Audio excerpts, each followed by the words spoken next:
Welcome. What's going on, people? We are Grown A Geeks, and tonight, finally, Spider-Man Brand New Day spoiler chat. We are going to get into it. This is your warning. If you have not seen it, save this video, share it with a friend, send a link to yourself. Come back after you've watched the movie, and you can jump in, and it'll be quite all right if you want to post your comments whenever you watch it. That's fine. Do it then. We respond to the comments and stuff like that. Gonna go ahead and throw up the spoiler tag. We are live, but letting people know that this is a spoiler show is most important. We are just getting started, and yay, getting excited here. Oh, there we go. There we go. Coming to the stage. Not MJ, but TK. Got Miss Teresa on with us tonight. Gotta make that grand entrance fashionably late. Okay, all right. Right. We'll make sure she's spotlighting. I ain't mad at to the stage. I had to wash the grease off my face. Let's see. So I found out last week that apparently I have to talk directly into my microphone because this one does not pick up quite as well. So I will be keeping the microphone very close. I'm just going to spend the money to get another one. It's really sultry. Yes, I will. Right, we'll be talking about Spider-Man Brand New Day. Join us. You're making Jeff uncomfortable. No, Jeff, you good? It's not until 11:30. Let's see. So, my movie's not playing. Why is my movie not playing? There it is. Okay. We're gonna have some Spidey in the background. Make sure the audio is off because, I don't want them flagging me for the wrong thing. Like they hear their stuff and they come looking. Mm-hmm. But everybody's here. I've got Meet and Gray, RG Cashmere, not MJ, but TK, and of course my man Jeffrey JPNT 17. I am your host, LD Geek Sam, and we are about to do the spoiler chat. We're gonna get into it. I didn't get a chance to see this twice as I had hoped I was going to, but that's all right. It feels recent enough. Got a chance to go to a really fun shout out to MCU ATL. My man Leonard hosted yet another amazing event. Had a great time there. Got some interviews, so be sure to go check that content out. You can find our Instagram, my TikTok, Elder Geek Sam, or actually I think it's Grown A Geeks, but I'm Elder Geek Sam, so it's listed there. And I've got to get that short up on YouTube. Got an opportunity to speak with Kai Esh Black. Amazing cosplayer, well-known cosplayer. She's there, and I've seen her at a couple of the other events, but this was an opportunity where it was appropriate to go up, speak, chit chat, and do a quick little interview. And so that was a lot of fun. Getting to see the movie was a lot of fun, and it was such a great movie. Happy to be here tonight talking with y'all about it. So where do we want to start? Where do we start? I guess we start at the beginning. I like to do the good, the bad, the Spidey. That's what we're going to call it tonight. Of course, normally I do, simple reviews, good, bad, the ugly. And we like to, hey, what's going on, Dark Venom? We got my man who's joining us from Twitter. Oh, I hit the wrong button. There we go. Boom. Want to bring that up. I got to figure out this keyboard layout. What's up? I'm gonna get this figured out. It's kind of pissing me off now. This whole microphone production issues. Right? No, because my microphone. Sam, don't descend into the rabbit hole. It's fine, dude. It's fine. Yeah. You're good. Okay. It's fine. You need a simple setup. We're not expecting Minority Report level technological. No, the audio quality must be perfect. Yeah, just talking to the mic. That's it. You good, man? Okay, we will. All right, so the sun's getting real low, big guy. You know what? This microphone, small potatoes. Okay, that's what it's gonna be. Microphone, small potatoes. We're not gonna let it be big potatoes. That's what Okay. it is. Okay. So I am I took a couple of days to really think how I felt about it, and I can actually confidently now say that Brand New Day is my favorite Spider-Man movie. I was unsure if I liked it as much as I thought I liked it, that it wasn't just the hype of it. But the more I think about it, I really am much more connected to Tom Holland Spider-Man. We've been on this journey with him for a little while. We've literally watched this kid grow up. And I can confidently say that this is my favorite Spider-Man movie. Tom Holland will probably go down as the best Spider-Man simply because he's had more opportunities to do it, I think. Because he's just been popping. I mean, he popped up in so much stuff as Spider-Man. You know what I'm saying? I think the only two people that may have had as much screen time as their character, obviously Hugh Jackman as Wolverine with all of his appearances everywhere he showed up. Robert Downey Jr. as Iron Man, having Chris Helmsworth as Thor, and having Chris Evans as Captain America.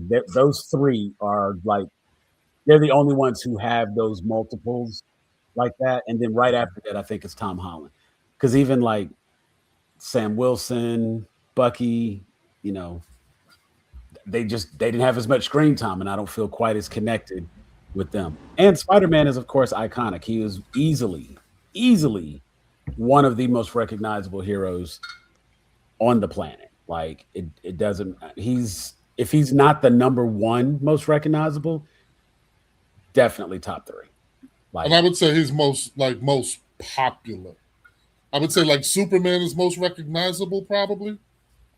Yeah, but yeah, I would definitely agree that he's most popular. Because I don't know anybody that's like, I don't like Spider-Man. I can't think I've ever heard someone say that. Yeah. There's plenty of people that don't like. I don't dislike Spider-Man, but I'm not like I've never been like a huge Spider-Man guy like growing up. I feel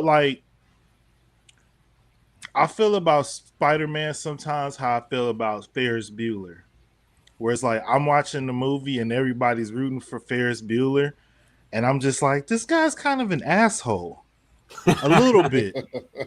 Yeah. And like Spider-Man less so, because I do think that he really does have good intentions, but it's like in the cartoon, it was so much about like him fucking up with Mary Jane and Felicia and Gwen, and I'm just like, bruh, you just will not learn. Like, you won't learn, bruh. So for me, that kind of turns me off about the character. But I think that's more Peter Parker that I have a dislike for. Spider-Man, the villains, those storylines, I love all that stuff. But just the fact that like so much of it hinges upon not having the balance, but it's not like dark and brooding like Batman. Right. He feels like Superman. So it's like, how have you not figured out like the balance part of this yet? Yeah. And how that is highlighted sometimes will bother me about certain interpretations of the character. I think Tom Holland's character did that, but in a less damaging way. And the people that he was around actually liked him and paid enough attention to him to realize, like, yeah, I already knew you were Spider-Man before you like told me. And so it's like he wasn't the high school kid that was going through this all by himself and not having balance, because the Avengers knew who he was, May knew who he was, Ned knew who he was, MJ knew who he was. Eventually everybody fucking knew who he was. But that's when it got a little bit twisted, when too many people knew. But it was like when he was at his best, it was when he allowed the people in his life to understand the secret that he carried. But then I found that interesting about this movie, where he kind of turned his back on that because of all that he lost.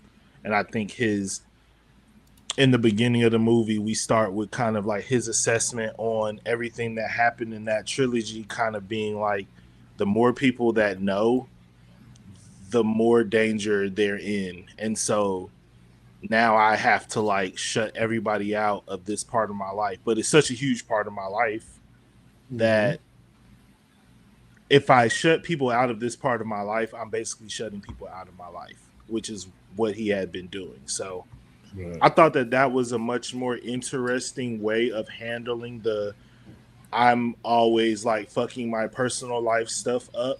That's more interesting to me than like you constantly asking these girls out on dates and then like standing them up or like whipping your ass out of a party off of a balcony in the middle of like a gala.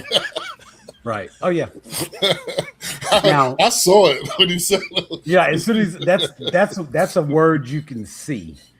For real. As soon as you say that, you can see that. But no, I would definitely agree that this was. I think a lot of heroes have a story, or at least a storyline at some point, where there is the superhero and the personal life, and they have to choose one or the other. And in most cases, people give up the hero and try to live the personal life. This is a rare instance where he gave up the personal life and just focused on the hero. And for somebody to just go in, because even like when we see the montage, we see that he's taking these criminals down with no issue. You know what I'm saying? And he's gotten really, really, really good at being Spider-Man to the point where that's almost become easy.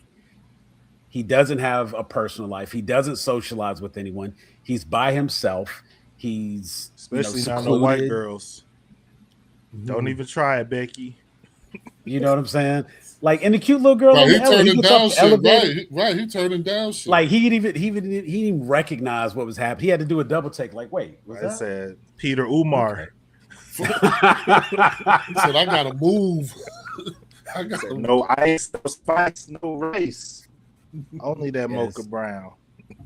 And so, it's this was definitely a refreshing take on the work-life balance story for a superhero, to see them give up the personal life for the superhero. But you can see that it, obviously it still causes him some conflict. He still has issue with it. He's truly not over having to give up his personal life. He's following Ned on social media, kind of almost stalkerish. It ain't even almost, my nigga. That's a stalker. You know what I'm saying? Well, since he was following Ned, you lurking. See, but because he was following Ned, it wasn't weird. Now MJ may not have social media. Nah, bro. If she had social media, he was following her, bro. And that's what I'm saying. He was tapped into the CCTV at MIT campus. Something he knew where she was at. Right, and the fact that they lived together, and what I'm saying, he was able to still stay connected to her through Ned is probably why it didn't get weird. You know what I'm saying? He was able to see at a distance. I do think going to the housewarming party randomly still weird. A little strange. Still a little strange. It's fucking stalking, man. You follow somebody home. Yeah, that's what I'm saying. Like, that's still a little questionable there, Peter. But it's stalker behavior, man. Thank you. Yeah, it's the sad part of though is like you kind of understand. Not saying it's okay, just saying I get it. Right. And I get it, but it's not right. That's what I'm saying. Like, I'm not saying it's okay. I want to be clear. You gotta let that go. I'm not condoning the activity. You gotta let that go. You run into them randomly. You know what I'm saying? It's acceptable. All right, I get it. Y'all live in the same city. You know what I'm saying? You find yourself in the same area at the same time. Times Square can get small, for the residents. So, right. I understand that portion. But yeah, dude, even if the coffee shop you go to happens to have your favorite coffee, I hear you. You know what I'm saying? Like, it's just you really like the coffee there. I would accept that. I understand. I'm not gonna say I don't understand. I mean, you love. You know what I'm saying? He loved her, right? Like they didn't break up. They didn't fall out. They didn't. He's not. You know what I'm saying? Right? Like they're not in a bad place. You know what I'm saying? Like He doing that she just obsession forgot him. shit. I mean, it's it's tough, man. It's tough. What would you do if all of a sudden, like, your wife just caught amnesia? You know what I'm saying? Would you try to 51st 51st date dates. this? Right, you got a know what I'm 51st saying? date. Reintroduce myself. There you go. You know what I'm saying? But like he Now, has to deal. if she get he has amnesia to- every day, like 51st dates, Well, nah, that's a little different bit story. different. You like that's a Right. commitment. You like I love That's you, but right. nah, Hey, let me that's stop. goddamn, bro. Hmm. Every day is The first 3 hours like is that's You got to start moving in the momentum realm then, where it's like you get tattoos. So when you get up and go to the bathroom, you look in the mirror, you can remind yourself of what you need to know. This is not fair to me to have to do this daily. Yeah. but one time amnesia. Oh yeah, we See, refalling then in it's love. just overboard. Right. But there then it's you just go. overboard where There you you go. forget, and I'm just going to convince you that this is the great life we have. There you go. Eventually, it becomes normal, and you accept it, and I tricked you into loving me. There So, you go. That's how he moves. that's But that's now, that, Sam, that's a I'm very not gonna- interesting Spider-Man story. That's I want to know, Sam, if you want to save this for later, because I disagree with you on him being the best Spidey. I agree with you as to No, I reasons why. did not say he was the best Spidey. I Is that not what said you said? I said this is my favorite Spider-Man movie. Tobey Maguire is still Gotcha. my favorite Spider-Man.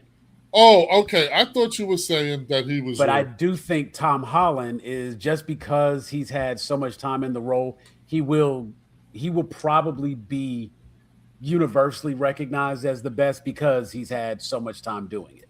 Okay, You know what I'm that's saying? Toby That's- can all right. kick rocks. Whatever, dude. Toby can kick rocks. Toby danced. He danced for you, Jeff. Yeah. Okay. Danced. He didn't dance for me. All right. So- yeah. Some of the, let's go around and we'll let someone else start here. What were some of your movie highlights? What were all? Let's talk about the good stuff first. What were some of the highlights of this film? I guess the things you like the most, your favorite scenes.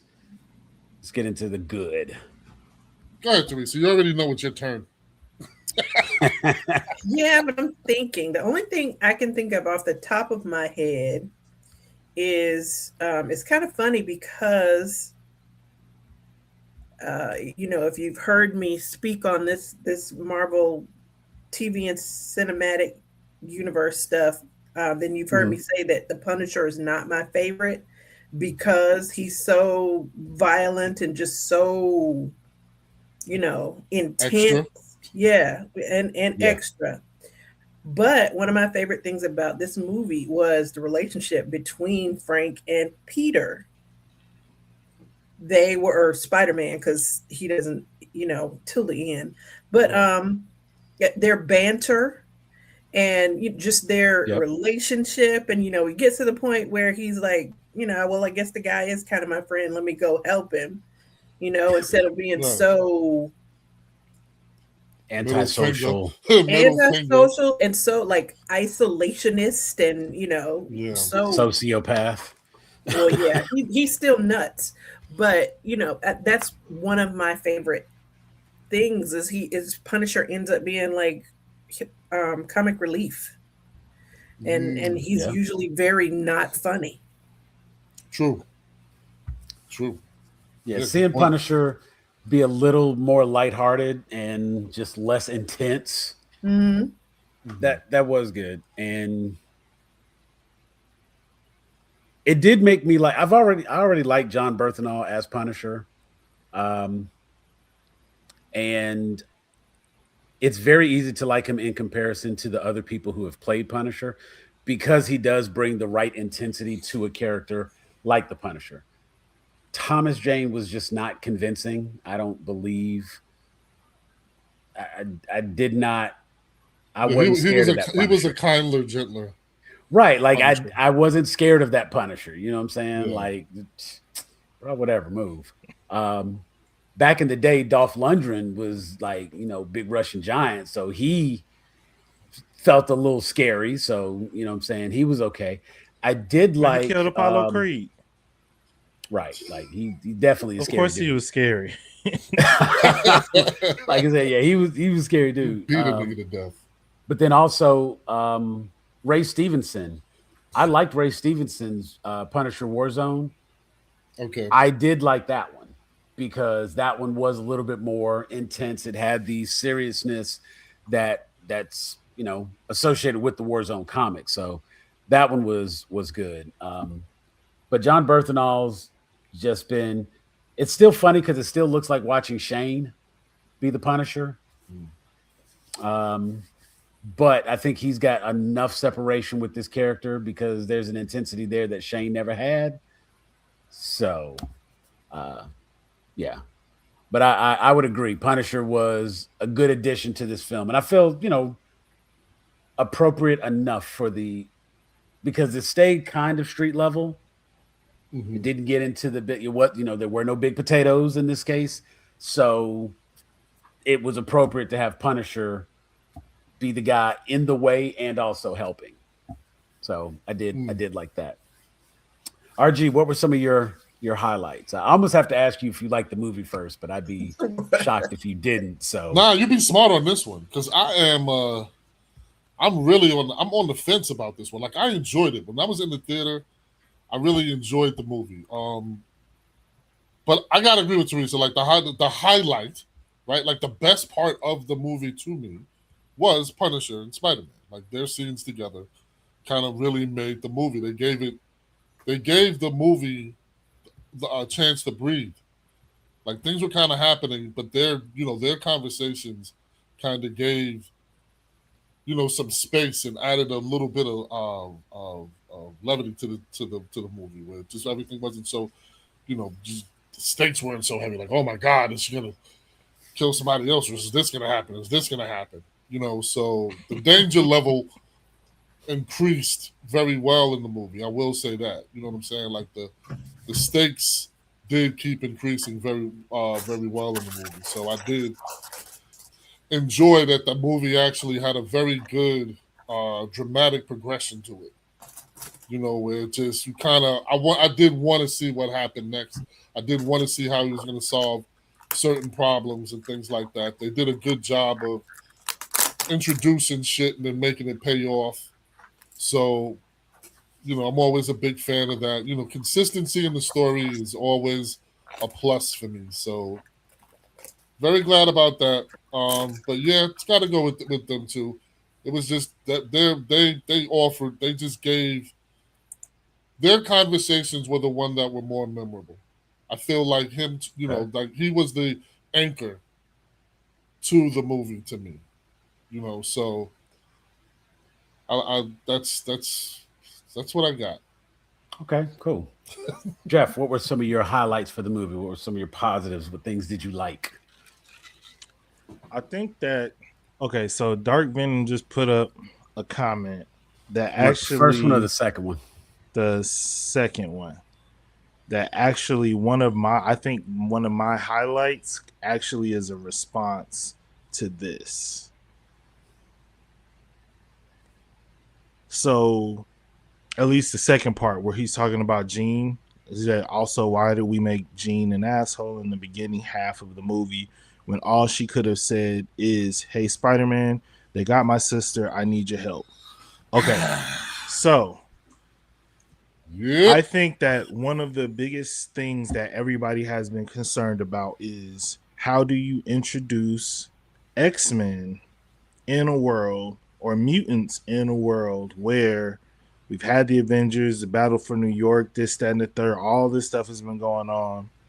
And mutants have been here the whole time, or how are we going to introduce that, right? So I think that, one, introducing that here in this way establishes a different perspective on mutants than we probably are used to having.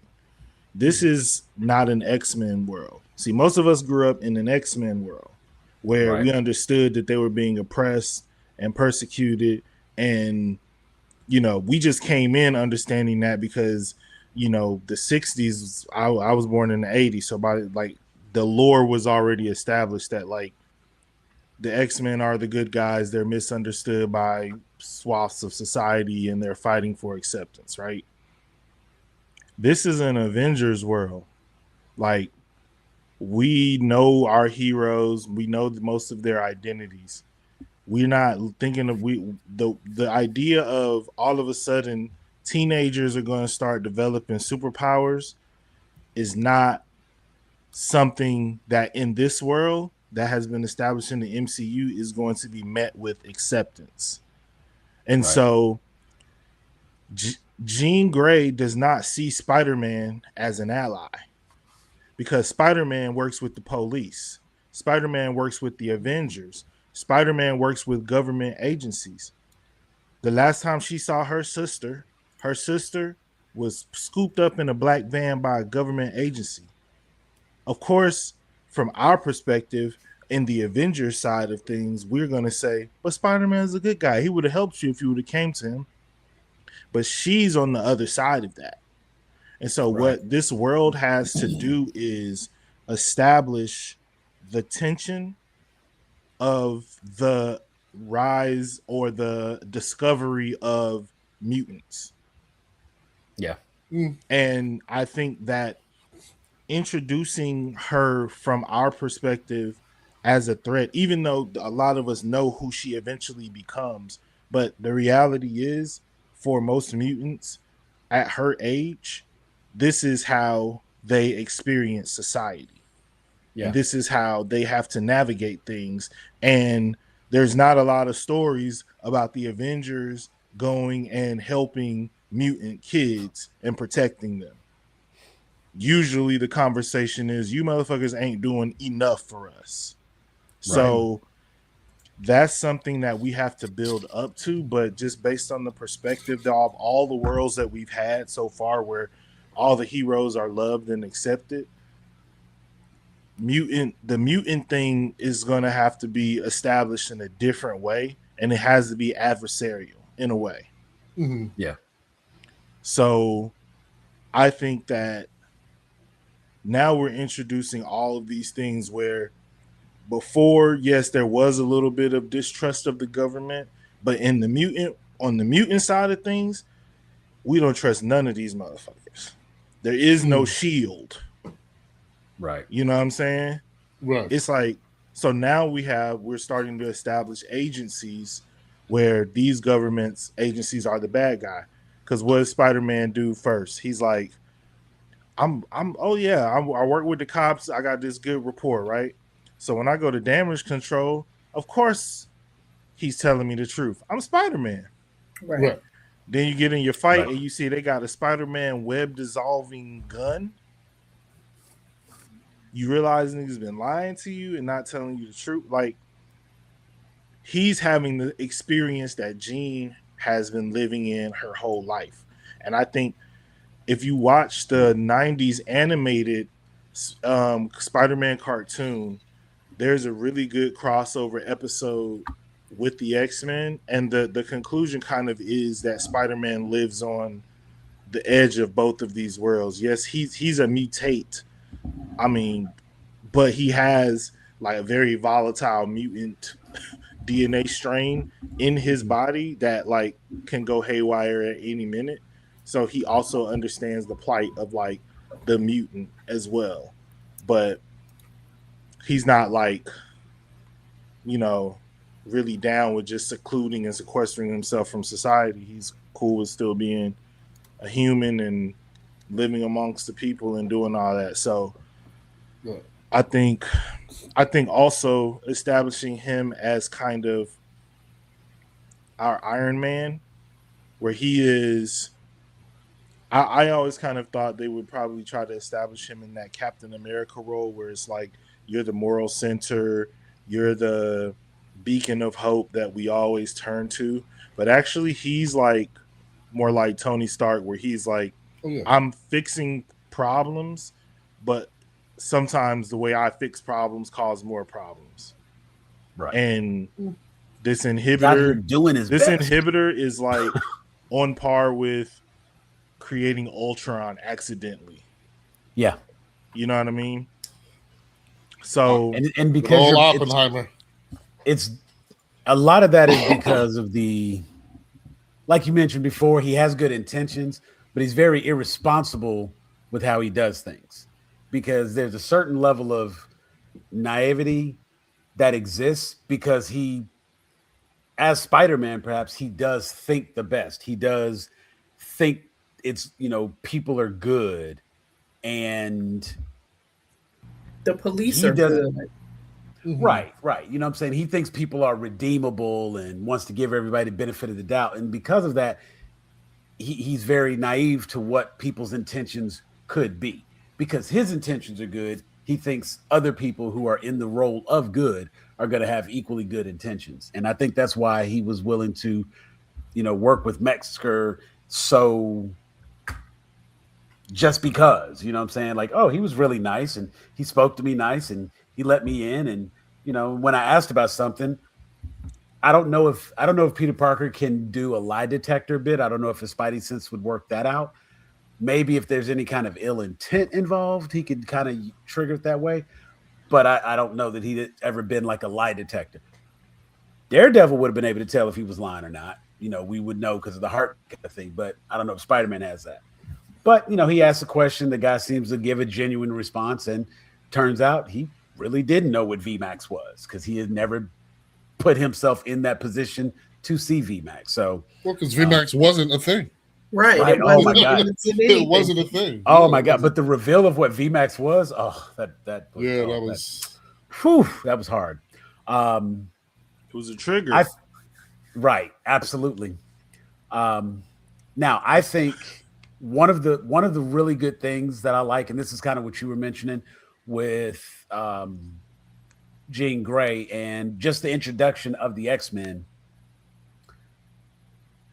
everybody was pretty certain Sadie Sink was going to be Jean Grey. Yeah. That's not like a big reveal when they said it. The way they finally exposed it, there was a little bit of, clapping and whatnot in the theater. It should have been bigger. It should have been bigger. Bigger. But the moment she was cast, it was like immediately we knew that would be Jean Grey. And well, many people knew. Let me say that many people knew. Not everybody, but yes, many people knew, and many people safely assumed that turned out to be the case. Cool. And like I said, the way they finally revealed it, because for me, seeing Jean Grey, I've only known Jean Grey to like make an occasional shield or stop some objects from falling, throw some things. We've seen a couple episodes in the animated series where she and the professor go into someone's mind and they have to battle inside the mines. I've never seen her like full on possess people and take control and be sitting off in a room somewhere doing a Jedi mind jump into somebody, controlling that person and jumping 33 feet at a time, like falling. Like seeing her powers being used the way they were, one was very impressive, and it made me take a new look at the potential of a character like Jean Grey. Only having, like I'm used to seeing her like, oh, she's gonna hold the black jet force field around the focus is, you know what I'm saying? The focus is more on her telekinesis, on her telekinetic powers than. Right. And even though she is a gifted telepath, like I said, like she's the person who fills in when the professor's not available. But they're always out of control. But they're always out of control. I'm not downplaying her level. You know what I'm saying? Because ultimately she's strong enough to not contain, but the Phoenix Force can possess her and she goes on to be the Phoenix. But that's typically where we think of Jean Grey. I am very impressed with the writers creating Jean Grey as a very simple and legitimate threat. Right. And just showing how, as you were pointing out, Jeff, how these powers, if left unchecked, could really be a problem. Yeah. Like, she was doing what a teenager would do if they got powers, and the only person who was able to show them what to do was their older sibling. Right. And that person gets kidnapped, going from nothing to finding out who has them and tracking it down. Oh, that's very impressive. And, it's going to leave her a little embittered. And I thought it was like the perfect setup to get into the X-Men because she doesn't have anyone she can trust. And so, of course, she's going to be looking for other people. Then, of course, the whole I have a school for people who are gifted like you, and that, you know what I'm saying? It's just going to set up so perfectly. Can I say this? What's up? This is the Marvel Cinematic Universe, and in this universe, this is the Avengers universe. This is a universe where if you get powers, more than likely somebody pricked you with something. You know what I'm saying? Like somebody forced them on. Now, are we potentially being introduced to mutants? Possibly, right?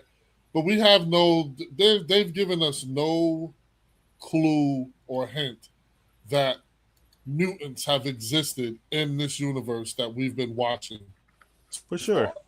So I think the one thing is that when I go in, I'm going in trying to forget all of the things that I've read, all the backstory that I know, all the information that I have. I have to operate. There's no Uncle Ben. You know what I'm saying? Like this is this universe. And so and I say all of that to say that's one of the things that made Jean Grey's introduction a bit more acceptable for me. Because I do like the fact that my prior knowledge tells me that she's a very powerful telepath. Now, her using her powers this way, that's easy for me to believe. Like that's, I think for people who have that existing knowledge of Jean Grey, I think you can still see her and her character be believable. So I did like that they did it that way. I don't necessarily. Now I'm not, and trust, I'm really not speaking to the idea of mutants or X-Men or that introduction to the universe. That's all very possible. I'm not saying that that's not something to look forward to. But I am saying in regards to this movie and just dealing with her introduction, it was a very good introduction for a strong telepathic powered individual. Oh yeah, so and that's my point, because when you say Jean Grey, I'm going to think of the Phoenix. I'm going to think of all of the feats she's done. Right. The adult Jean Grey from all the X-Men movies, from all the cartoons. That's what comes to mind. Seeing this young kid who has the ability to take over bodies the way she does, and then we see, as a result of them experimenting and testing on her, we see her powers evolve, and she literally gets stronger as a result of what they're doing. So the potential for her to be even stronger, what's going on, Al? The potential for her to get even stronger is, that foundation is being laid right there. And that's what I'm saying. Like, I was so impressed by the way they introduced Jean Grey, because I've never looked at her like that. And to see this, like you said, it is 100% believable. And they put the limit on it. And they usually have her be like the schoolgirl, girl next door. And it's like that's a very plausible existence for post Xavier School Jean Grey. But what I'm seeing from this character right here, everything she was doing was believable. But it doesn't feel like Jean Grey, only because you're thinking about a different character at a different point in her life that has gone through different things. Like, we've actually not really seen much of Jean Grey pre X-Men. We know, like, she has some incidents and some stuff happened, but like, you don't really see a ton of like pre Jean Grey at the X-Men or lore like you do for characters like Wolverine and Gambit and people like that, where it's like they were even Rogue, you know, and how she used to run with Mystique and be with Magneto on the Savage Lands and all that shit like that. Like those characters who kind of came from the dark side over to the light usually have a lot of that going on, whereas Jean is kind of like foundational. She's Right. yes, you can think of the Phoenix, but that's like her most I mean, that's popular so far story, down but the that's line. but it's like one story. You know what I mean? And Right. all the other Right. things that we used to seeing her in, she is this. Right. You know what I'm saying? So to kind of see her in a stage where she's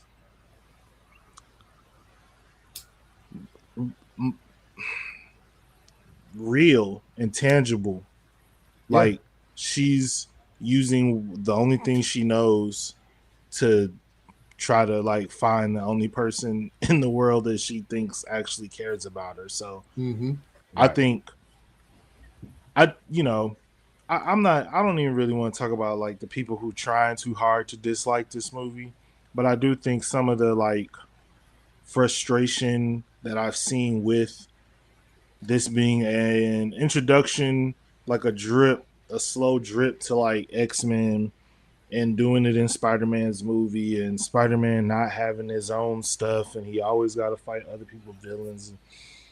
I'm just looking at it like, bro, this is a good movie.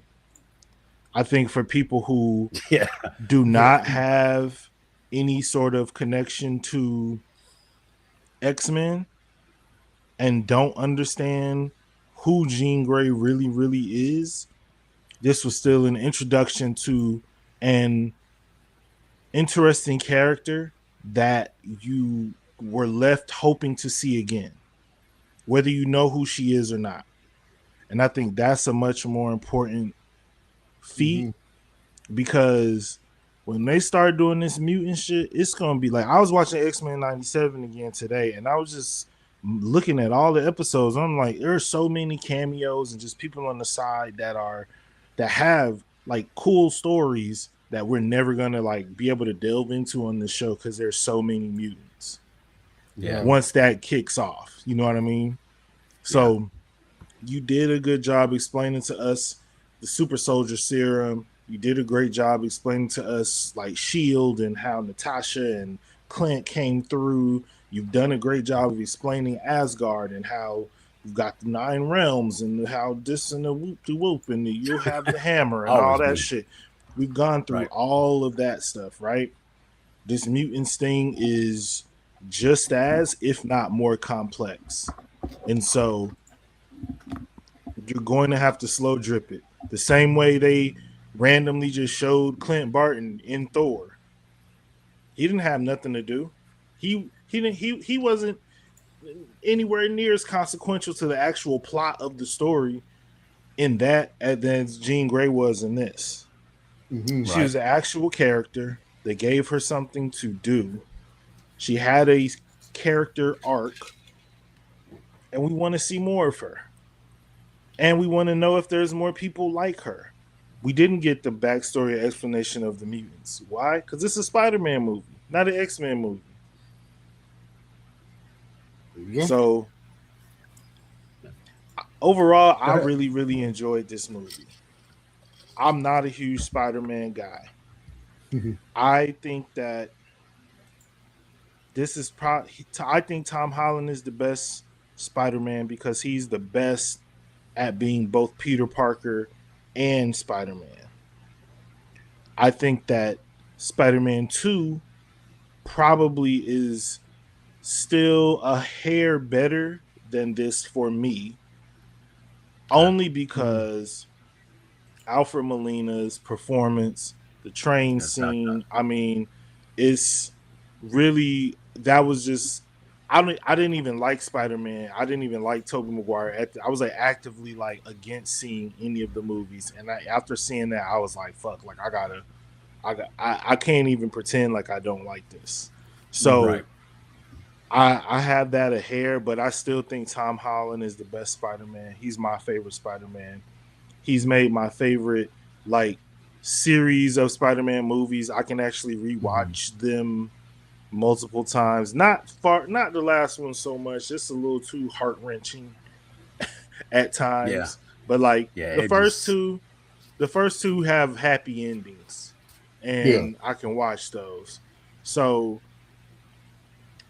I think he's really cementing his place as like one of, like, you know, we talked on the therapy episode about establishing who the heroes are. And I think even with this, we're seeing it's Yelena is one. We got, you know, she's taking up that Black Widow slot. Now we got, in my opinion, Spider-Man in that Iron Man slot. Yeah. So now we got to figure out who's going to be in that Captain America, like, nobility leadership slot. It's supposed to be the Black Captain America, but, you know, they ain't going to trust him with that. He looked like he got to stop looking like he's sucking on a Jolly Rancher every time you look at him. Shout out to Brandy.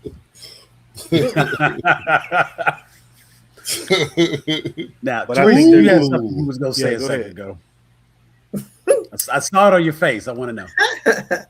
No, I was just going to say that, you know, when they were making this movie, and there was speculation and you know, kind of leaks. Somebody knows this and somebody knows that, and they were saying all of these people who were going to be in the movie or who could possibly be, you know, making cameos and stuff. The several that we got, I think, were well used, and I think they still did a good job of making it a Spider-Man movie. You know, the Punisher was in it. He was in it for a long time. The Hulk was in it. He's, you know, pun intended, a big known, you know, guy. Right. You got Yelena, and you got the Hand, and all of these, you know, pulling from different movies and stuff. I think they still did it, and Jean Grey, of course, did a great job of remembering that it is a Spider-Man movie. So he factored prominently throughout the film. And there was the one cameo that they're saying that, you know, got cut. The nurse in the hospital. I hate that they cut that, because I think it would have been helpful in explaining, you know, how they kept Peter's identity secret that whole time while he was in the hospital. And I just would have loved seeing her again, because I liked seeing her in all of the, you know, Daredevil. That was Rosario Dawson. Yeah. I liked seeing her in all of the what do they call those people? The defenders. Oh, the defenders. Yeah, I work in insurance. The only thing I could think of was the dependents. So, you know, seeing her recur in all of the Defenders shows, I think it would have been cute, at least to see her in this movie. And like I said, it would help explain how they kept his identity secret while he was in the hospital. But, you know, I enjoyed all of the cameos that they put in the movie. Yeah. And I don't think it really took anything away from it. I think it was still a really good and really, you know, memorably Spider-Man movie. Yeah, I would definitely agree. And it really was a good balance of, I liked that everything they showed us in the trailer that hyped it up, that had everybody like, who's going to be in the movie? Who's the villain? Who's the villain? Because we all just many people naturally assumed that if Jean Grey was going to be in the movie, that she would be, you know, we were questioning what would her role be. I for one, I'll full on admit, knowing that she was going to be in the movie, I did not have it in my head that she would be the main villain, you know, and because it's Jean Grey. So it is hard to unlearn everything I know about Jean Grey. It was so refreshing to be able to actually see her through new eyes, because it's like, this is something I've never thought about. I've never considered this part of the character.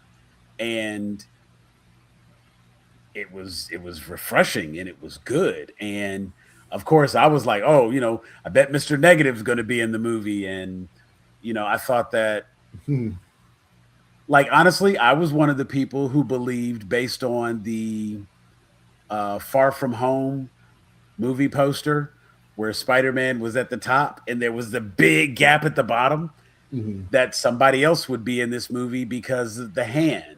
And I was like, that there is a lot of space right there that you could put another person. And look, this guy right here, he's pointing down, so he's got to be, and it y'all was. be thinking too hard. I look at the But movie but poster look, did I and get? I just see a movie poster and I'm ready to But Okay. notice, I didn't have none of them conversations because I was like, you know what? I'm gonna just wait and see what the movie do. So Y'all I just smoke my about crack got me in the there. dark where nobody can see me.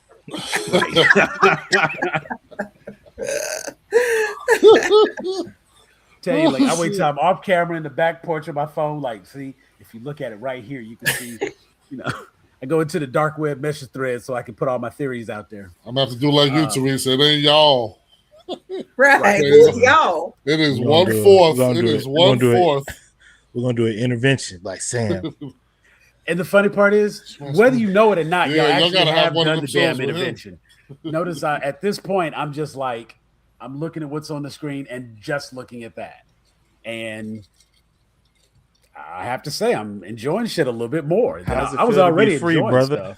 stuff. I was enjoying stuff before. I'm enjoying it a little bit more now. And, I can go in with not even lower expectations, but less stipulations of what it should be or has to be or what I think it's going to be. And it's just, Just it is whatever enjoy the hell it moment. is. Just savor I enjoy the moment. moment either way. But there is a difference in my joy now because it's free of all expectations. So there is no disappointment if it wasn't something or wasn't nobody else in that fight with the hand and I wasn't upset about it. I wasn't mad that Daredevil wasn't in the movie. You know what I'm saying? Because he wasn't in the damn movie. That's it. That I don't have to.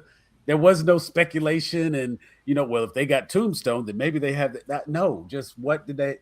Here's the movie. I liked it. I liked what was on the screen. I liked the shit they showed me, and I am slowly getting completely freed from that.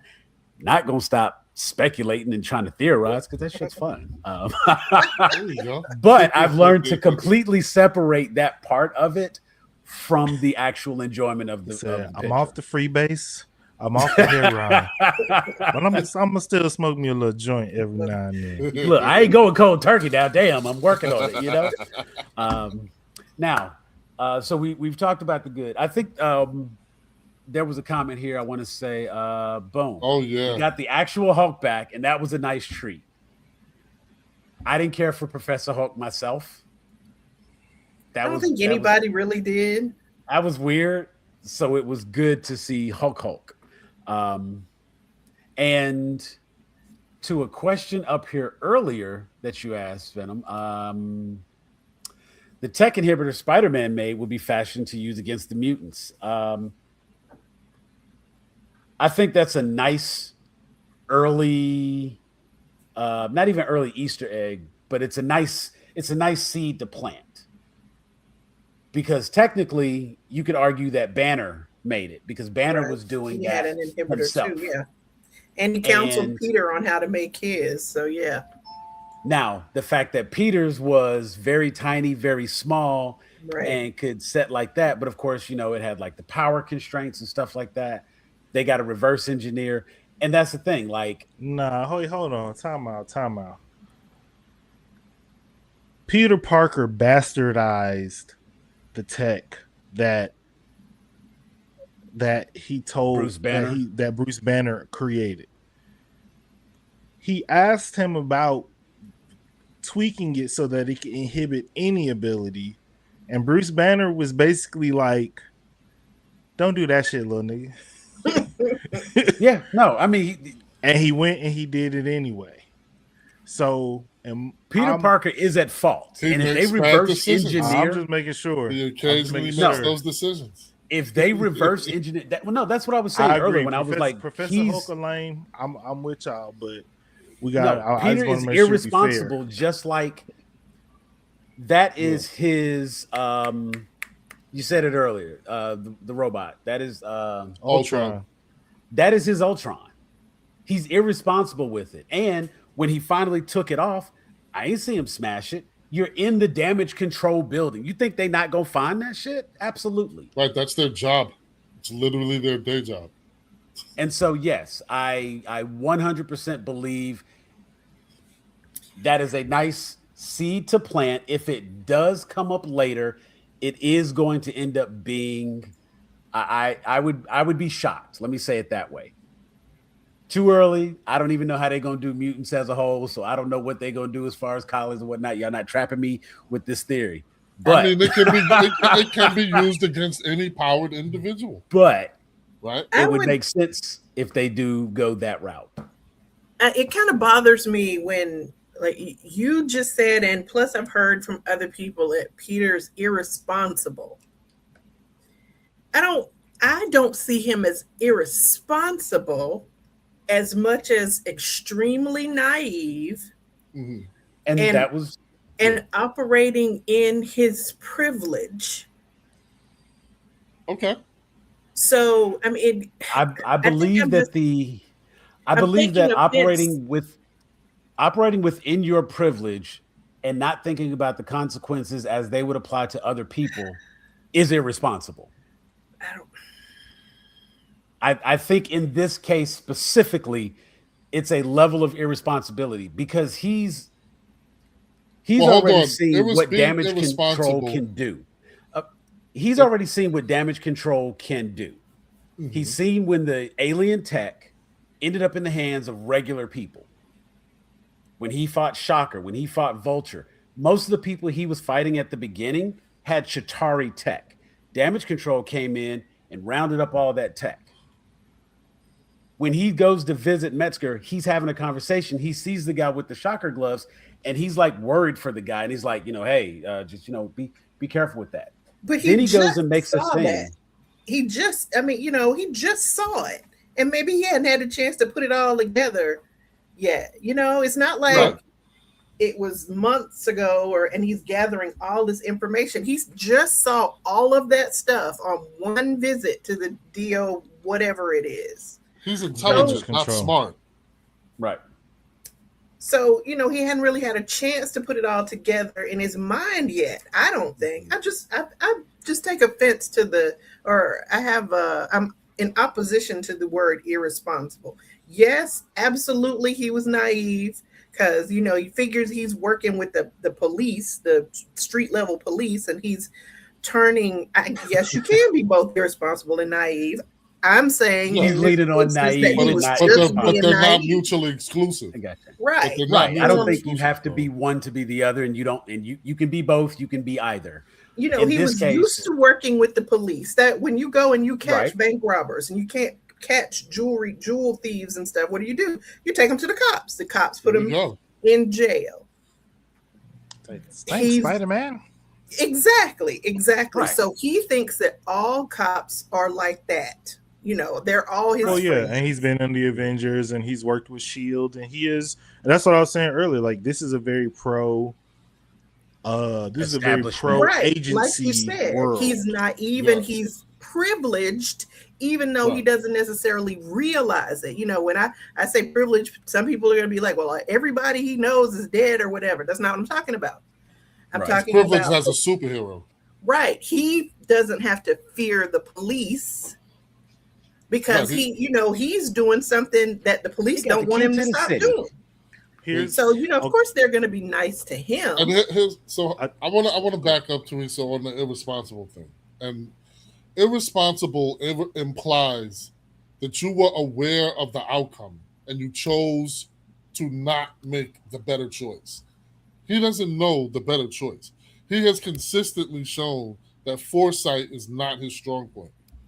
He makes emotionally based decisions. He does. He's an intelligent kid, but he's not smart. Doesn't really think that far ahead. He feels like it's the right thing to do. He feels like it's not going to harm people. So he's going to make certain decisions, right? He's like, oh, okay, I'm going to make this thing because I need to chill out. I'm bugging out. I'm turning into something. I'm blacking out. Let me just put this on this. I'm going to make sure that nobody get it. He doesn't really think that far ahead. It would be nice to think, but he's, 20 years old and, 20, 21 years old. And exactly. you know, he's sheltered. Yes. Yes, he's an Avenger, and he's been to space and all this kind of stuff. But I mean, when you look at it, when you think about it, he's pretty sheltered. Yeah. Sits in the apartment. I will allow him to be sheltered, but I also think the fact that he, as Jeff just pointed out, the fact that he was having that conversation with Bruce Banner, and when he saw Banner's inhibitor on the ground, he knew that was bad. And of course, he was thinking, okay, if the Hulk is not kept in check, the Hulk can destroy the city. Like, oh, it could be this bad. He doesn't think of himself as a threat. He doesn't think of him doing something bad or going haywire. The very first thing he plans to do with this device is put it on this other person and stop them from doing their thing. Now, as he sees it, what they're doing is wrong because the authorities that he's invested with have told them that what they're doing is wrong. And he sees to some degree, like, they've stole a tank. They've broken into he can see the criminal activity that's taking place from this person who's jumping through bodies. He's using this device to keep himself in check by adjusting the part of him that is mutating.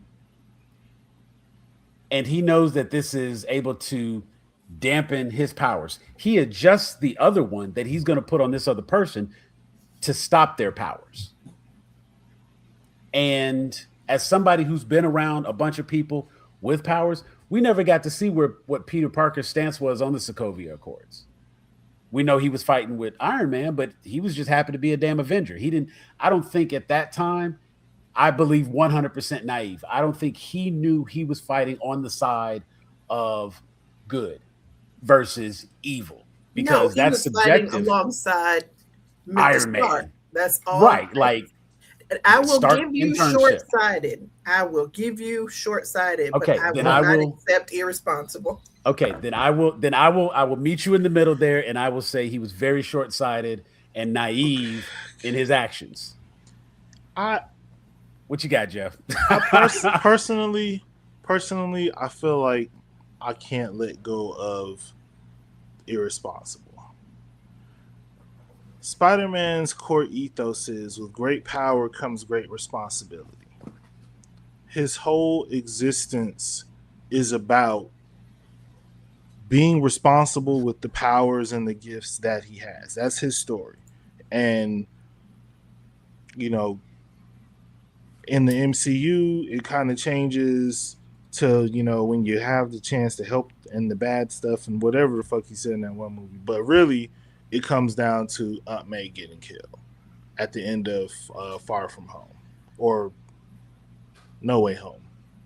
So I think that with everything that he's learned in that 4 years, I think he's made himself responsible for the safety of New York City. He has the power. He wants to use the power for good, and he throws himself into the work.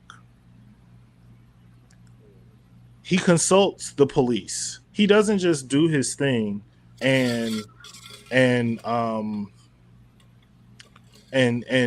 leave web dudes hanging up. He's literally he's got the lady's phone number, right?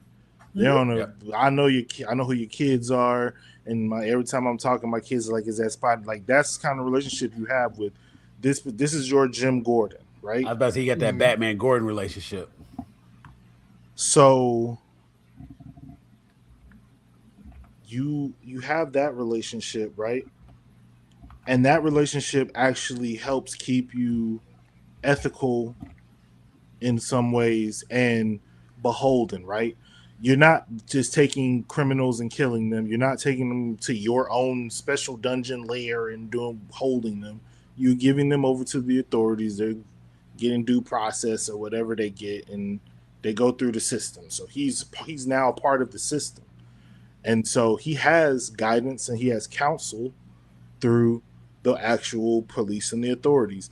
And he also approaches damage control in the same way, where he's like, my My approach is I establish relationships with the actual authority on the issue so that I can be responsible in how I handle it.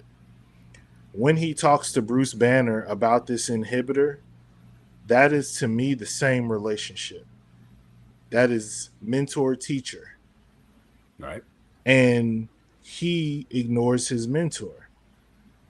I get it in the first Spider-Man where you got the new suit and you want to do more and you're in high school, but at this point, when it comes to the ethical questions, especially considering who your mentor is, especially when Bruce Banner brings up the fact that like he and Tony made a similar mistake to this earlier and you do it anyway, to me that's irresponsible, because you're not a completely irresponsible person, but on this you were more concerned with maintaining your own powers, and you did not think about the ethical constraints of what it would mean if you created.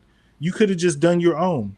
You could have, like Sam said, you could have just made a dampener, but you made something that completely eliminates and prevents people from using their powers, and you made it as part of the system.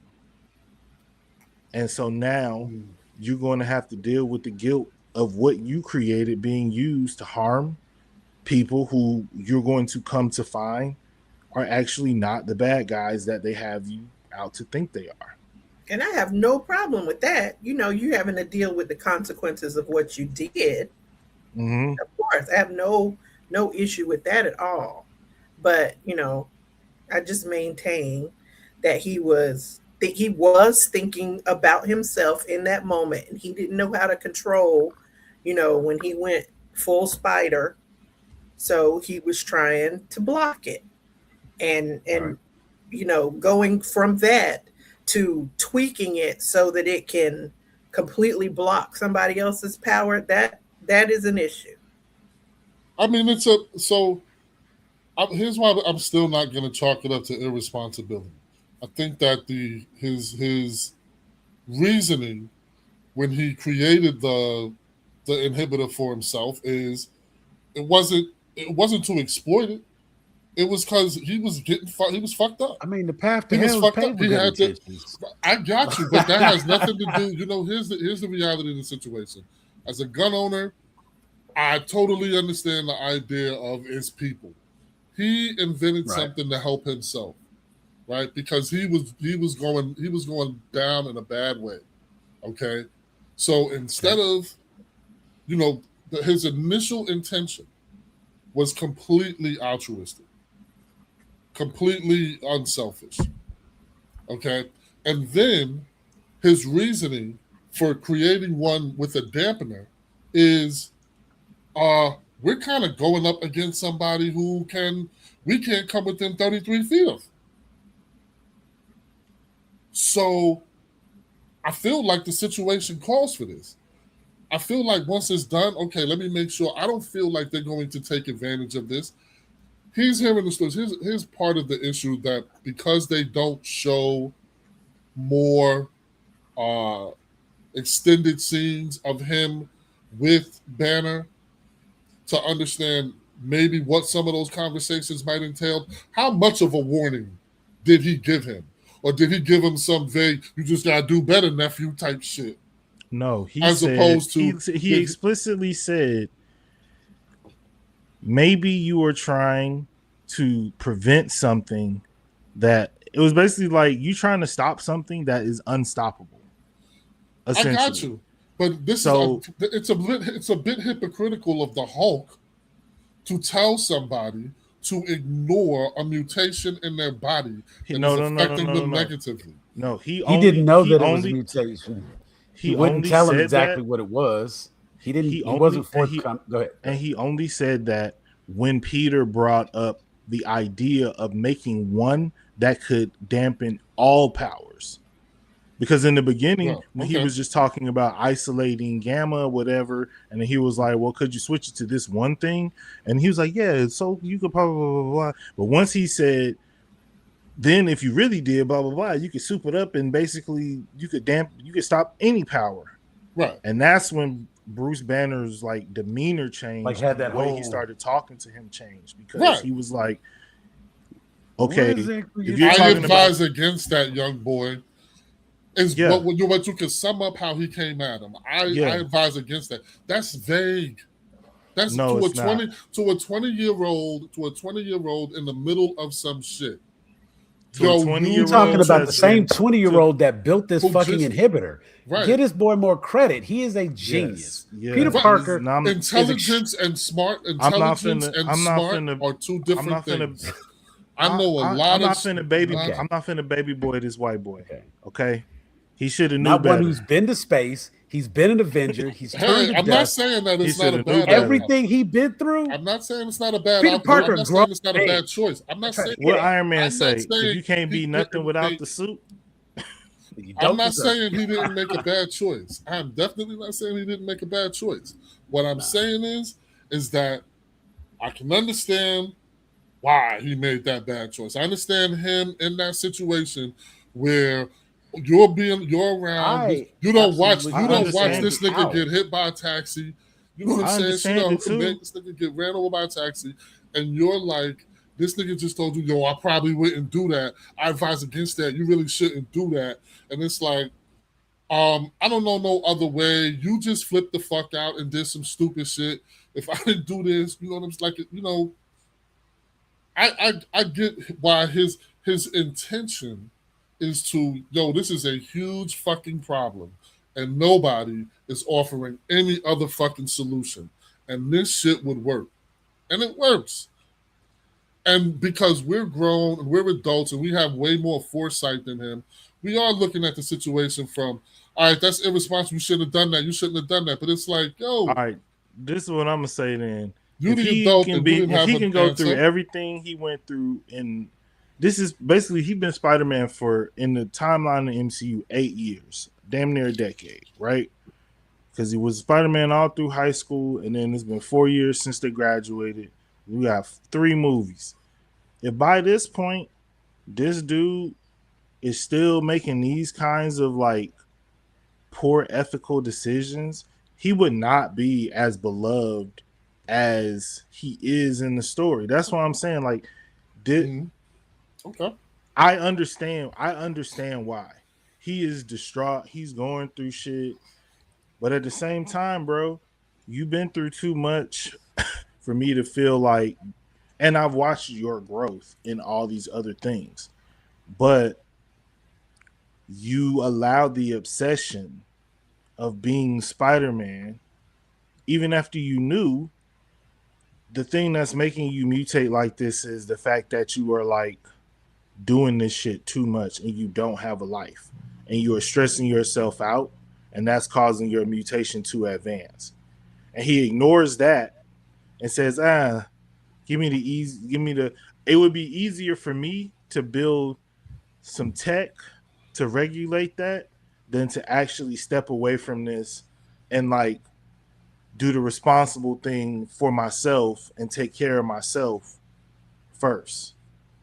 He put the inhibitor on so he could keep being Spider-Man, not so he could like get better and stop the mutation. But how was that selfish? Is him wanting to be Spider-Man selfish? No, nobody said anything about selfish. I say irresponsible. If it's the only thing you have, of course you're going to do everything you can to hold on to it. I'm going to hit you with a quote and you tell me if it's the same thing.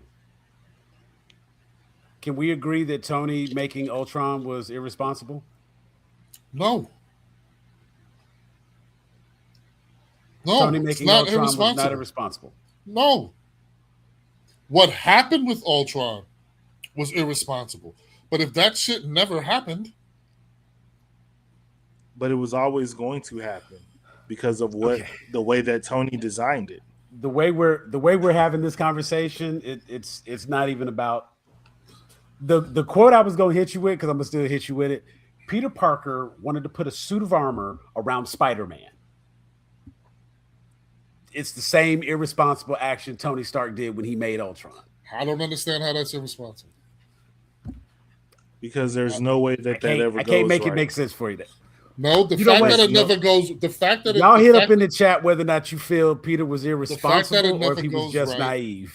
There you go. We got other things to discuss. We'll leave it to the people to decide. 50-50. I put a vote up. You know what? I put a vote up. And this is acceptable. This is an impasse. This is an acceptable impasse. Yeah, we got more shit. We got more holes. There's other things to discuss. I'm not gonna get stuck there. And Teresa, I'm still willing to meet you halfway with short-sighted. Okay, but RG, I'm arguing with you for irresponsible. What are you talking about? I'm with the. Because you haven't offered me. You haven't offered me an alternative. I got you, bro. It's all good. It's all good. You can tell. You can have you. You can make. You got to offer me an alternative. You can keep it peace with sis. You can keep it peace with sis and bring me the violence, right? We're on the same irresponsible train. Are you taking short-sighted as an option? It is, but it is short-sighted. I said that far-sightedness has been a weakness of it. Right? So then I will give you the same grace with the short-sighted. And the short-sightedness looks very irresponsible. I'm gonna give the same grace that I'm giving Peter. Right. You messed that up. Okay, so we've got the good. I don't even know that we could call that the bad. And now the last part, I guess, would be, we could get into some of the stuff that's the Spidey. I know there were questions and there are things that people are talking about, and I want to gauge what everyone else thinks. Jeff, you had a post on, I believe it was Twitter, so I think I know where you're going to go with it. But do MJ and Ned, do they remember the Peter Parker they knew?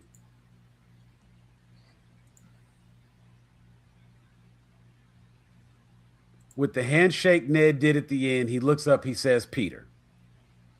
We see MJ sitting on top of the school on the roof, which was, the friend's special place. Everything that's happened in the movie, do MJ and Ned remember Peter? So I look at it like this, right? So when MJ describes trying to think of the moment, when Jean Grey describes trying to find the moments in MJ's mind where Peter is there, she's basically like, there's all these like voids, right? And Ned and MJ kind of describe like these voids surrounding what happened, why Spider-Man was always around them, and how to come they always got saved and stuff like that, right? We don't know exactly how the spell works, but I do know that spells can be undone, right? No, but either way, the most important part is spells can be undone. There's some spells can be way broken that it breaks, right? Generally, in a lot of fairy tales, is true love's kiss, right? Right. Which to me really is more like this is a familiar like exchange between two people who care deeply about each other. Like this exchange it basically would be like unlocking amnesia, right? Right. Now, they kind of threw us off the trail of that because Peter and MJ kiss, but her mind was inhabited by Jean Grey. Right. So he didn't actually kiss MJ because MJ said when she's in there, it was like nothing. I wasn't like there. So she wasn't there for the spell to be unlocked in the first place, if that would unlock the spell. But because we see that, it throws us off the trail of being able to be like, well, if they kiss, they'll remember, right? I think the thing that everybody kind of is pointing to with MJ and her remembering is the scene where she's on the roof and she's like holding the Black Dahlia necklace that Peter gave her. But I kind of am like, well, she knew Peter was Spider-Man and she knew they had this life, but she didn't remember. But also she has this necklace that, like, how could she remember where the fuck it came from? Because Spider-Man didn't give it to her. Peter Parker gave it to her. So now that she's read the letter, I don't think she remembers, but at that point, she's trying to connect the dots and understand what the fuck is going on. Yeah. But when he does the handshake with Ned at the end, that's their BFF, homie, true love kiss, which that's I think it unlocks. I think that Ned does remember, and that I think his memories are unlocked. But I don't know if or how or when MJ's it will be or not. Right, because he feels a natural connection to Spider-Man. So, all right, RG, what do you think? Unlocked, not unlocked, still under the spell? Teresa, unlocked, not unlocked, still under the spell? I think it's still under the spell. I don't think it's unlocked, but I think we'll have another movie where it's going to be easily broken. Okay. So, Teresa, what you think? Or is that something you even thought about? Unmute. Oh. Unmute. You muted. I thought about it because I wanted it to be true. You know, I want them to remember him. But I mean, I'm of the school where, you know, all of this is fiction. It's all made up. Right. And the writers can do whatever they want to do. So even if I think the spell is broken, you know, until they tell us the spell is broken, right? Exactly. So my like emotional romanticism would love to believe that. You not setting yourself up for that, is what you're saying? Yeah, well, yeah, you know, would love to believe that it was just instinctive, the handshake, and now he does remember, and he's got his best friend back and everything. But you know, they could come up with some other explanation for that. You know, it could be that he had some other best friend when he was in elementary school, and they did the same handshake. You know, so. What I think, unlike you saying where you like to try to figure stuff out, I don't really do that. I'm just going with the flow. You know, when the next movie comes out, I'll be sitting on the front row, letting them tell me. You know, yeah, and that's fair. Telling me the story, because I don't want to burden myself with all that. You know, trying to figure it out and then being disappointed. So I just let them tell me the story. Prior knowledge tells me that we don't know how effective spells are in this universe. Yeah, I mean, they could really Dr. do Strange messed up the spell twice trying to cast it. So, you know, the fact that it stuck, and then it was probably a little diluted because he had to cast it on everybody. I would just like to say, just based on the visual evidence of the movie, this has nothing to do with anything else. No other comic, no other anything. It's just the shit that we saw on the screen. I absolutely believe that when Jean had the whole city frozen and nobody could move, that was the first time she tapped into a higher reach of power. And having everybody that was frozen, they made it a point to show us both Ned and MJ being frozen at that time. And during that time that they were frozen, nobody else seemed to be affected. Nobody else seemed to be hurt. MJ was crying. Right. It is very plausible that Jean, having such an intense moment, was mind probing everybody simultaneously. And while she's rooting around in all of these minds, she happens to be in Ned's mind. She happens to be in MJ's mind as well. She had previously been inside MJ's mind and was already looking specifically at the memories. Now she's back in the mind. She's here with Spider-Man. She has that moment where she goes into Spider-Man's mind, gets to talk to Aunt May. She gets her moment of healing and she's feeling better. And when she releases everybody, boom. Now, it is very plausible those minds were affected by that probe. These two minds in particular, Ned's and MJ's, already had a direct connection to our character Spider-Man and our character Peter Parker. MJ, having read the letter, already knows this information because she read it.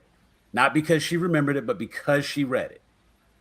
She has that information. Her mind was then probed. Now I think that is the weakening of the spell. I think that is where that spell is beginning to be broken. And the mind probe is what did it for her. For Ned is already proficient, or I don't think proficient is the right word. He's already capable of magic. Right. And because Ned is already capable of magic, the spell may not have been as strong on him to begin with. Right. Because he still has this Spider-Man obsession. Yeah. And now, because of the mind probe, the spell is weakened even more, such that when he gets his BFF true love handshake, the spell is actually broken for him. I believe Ned's spell is broken. MJ is still working through hers, but it will be easier for her to work through because she has the letter, because she's had the mind probe. That's why she is she's trying to, she's doing things that she doesn't know are familiar because they are familiar. She's back up on the roof. She's messing with the necklace. Why would those two things and she is have intelligent. suddenly been a thing? She is smart, right? Like, No, she is smart. Hell, she figured out Peter Parker was Spider-Man. She went to MIT on her own. Right. Well, all of these kids are smart as hell. You know what I'm saying? She fixed the inhibitor. She got it to work. Yeah. That's right. Yeah. Absolutely. So she irresponsible. No, she was irresponsible. But no, I think that's and again, that's just because of the stuff that I've seen in the movie or the stuff that we've seen canonically in the MCU and Spider-Man. He talked about. I do believe that Ned having a little bit of magic may have. That's a very good. There might have been like one brain cell in there that wasn't affected by the spell because he does have that little bit of magic. Because he could do the Marvel Sparkle thingy. He picked up the sling ring and was able to do the spell with no training. Like he just because we've never seen intended. Wong. And around, we haven't seen Wong around Spider-Man, so we don't know if Wong remembers Peter Parker and Spider-Man. Dude, we know. I don't know if Wong knew Peter Parker was Spider-Man. I'm pretty sure he had to. Technically, everybody who was at the battle with Thanos would be able to put those two together, and then when Mysterio. Yeah, when J. Jonah Jameson revealed his identity. Yeah, I was about to say, that shit was on the news. Everybody knew. Yeah, everybody knew. Okay, yeah. Everybody knew. And then when he shows up at Doctor Strange's and asks him, "Hey, can you do the thing?" and Wong was like, "Don't cast the spell." So he knew right then, like, you're the guy, you're Peter Parker. Yeah, we can't do that. Don't do that. I'm Sorcerer Supreme. So, yep. But he was irresponsible. Yep. And cast a spell. 100%. But we already know Doctor Strange irresponsible. Yeah, he does whatever he wants. Yeah, there you go. Yeah, I ain't no argument there. Like, no, that's the privilege. And it may have been a last minute ad to the movie. I think it was a good ad. It was one of those things that I think was just a nice little, like, it put a smile right at the, I was talking with someone and they were saying that they believed he put together that Peter Parker and Spider-Man are the same person in that moment. Because when Spider-Man is hanging out with them in their apartment, he keeps his mask on and everything the whole time. But MJ makes it a point to call him Peter at that time. And I was thinking, I was like, but they didn't do the handshake then. So there would be no reason for him to know Peter. Ned would not. Yeah, right. Ned would. That's a memory. That's there would be no reason for him to know that his Peter, name so. was Peter. Can I offer an alternative on why MJ was crying during the mind probe? Well, I don't even think it was a mind probe, to be honest with you. Right. Because I thought it was something else. Because when she was mind probing, she was still moving people around. Right. I think that this was just a manifestation. This is the manifestation of her telekinesis. So it's like the thing about Jean that's always been interesting is she's a telepath and a telekinetic. Right. That's super rare. Right. Her sister was a telepath. I don't know if she ever found out if she was a telekinetic or not, but it's probably 50-50, right? Like, right. Most people are not, but it's probably plausible if your sister is one, you might have that capability as well. I think in her figuring out, she does not have full control of her telekinesis in the same way she has with her telepathy, because she's never used it before. And I think that bubble was just like her freezing everything in as big of a radius as she could freeze it at one time. But I think everybody was basically like not moving in their own bodies. But I think people were like conscious. Yeah. And so I think that she was crying because she know that Spider-Man had just left to go deal with this problem. And 30 minutes later, I'm frozen. Probably means Spider-Man. I don't think he's doing too good right now. He's not winning, right? Winning. Now, and again, that seems really odd that would. I don't know. I don't know that would make her cry. Like, keep in mind, this is MJ. MJ is like, I'm not going to say stone cold, but this MJ, she's kind of a badass in her own right. And but she cares but she's caring though. Yeah, she is. Right. But see, that's what I'm saying. I don't know that she would immediately go to that emotional place for. She cried Spider-Man. for reading the letter. She has an emotional connection to Spider-Man though. Yes. Yeah. Even if she doesn't have the same love connection to Peter, she has a connection to Spider-Man because he's saved her life many times before. Right, they did the whole, you know what I'm saying? Let me show you around New York, baby. Okay, I'll offer that as a possibility. I like it. Not bad. And now I will say yes, and this is one of those moments where, of course, when I saw that, the very first thing that came to mind was Logan. And when Professor Xavier was having his seizure and everybody froze in place because of the telepathic attack, this looked very similar to that. Now, granted, I'm fully aware that Logan has nothing to do with this movie, not saying it is, but of course, they used a very similar visual. Yeah. I don't think that was accidental. I believe it was quite intentional. And it showed that this was a mental attack, or I believe it was designed to be a mental attack. You presenting it as a manifestation of her telekinesis, okay, because it didn't just affect the people; it affected the water, it affected the trees, everything. And so when you say that, I'm like, okay, that's good point. That's absolutely plausible. Initially, when I thought about it, of course, like I said, because it looked very similar to when Xavier was having his seizure, and those were telepathic attacks.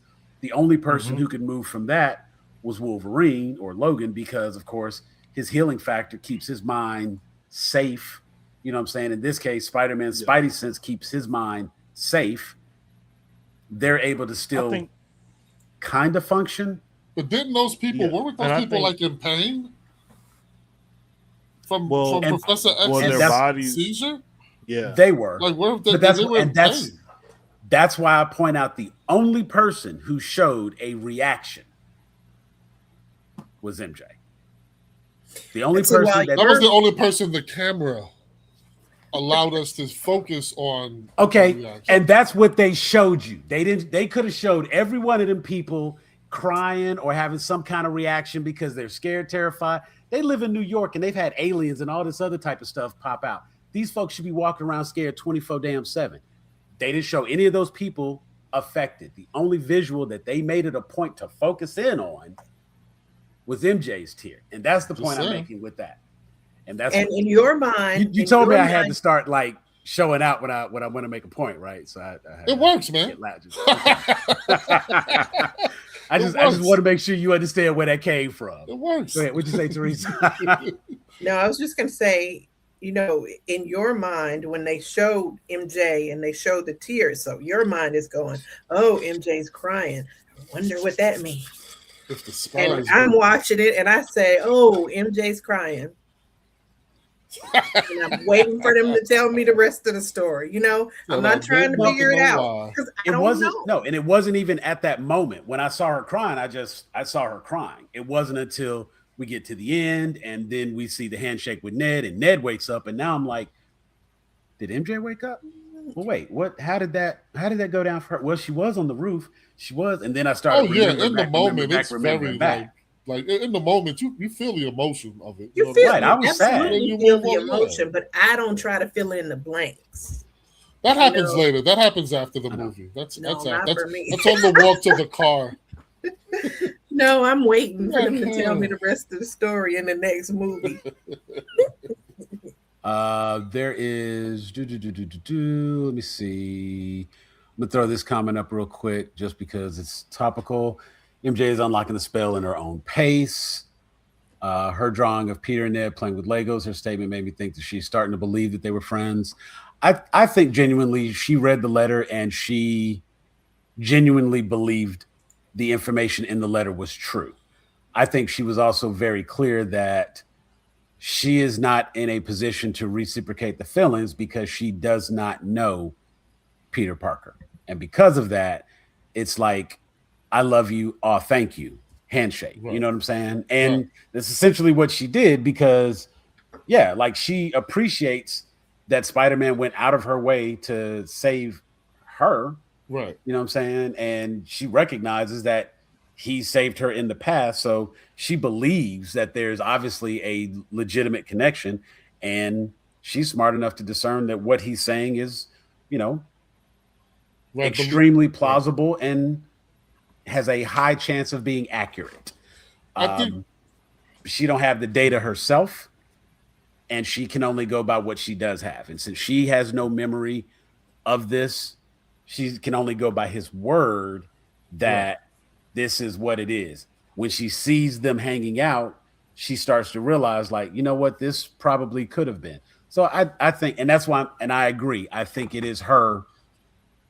Right. She is still under the spell, but slowly able to break it because she has the mental acuity to do that on her own.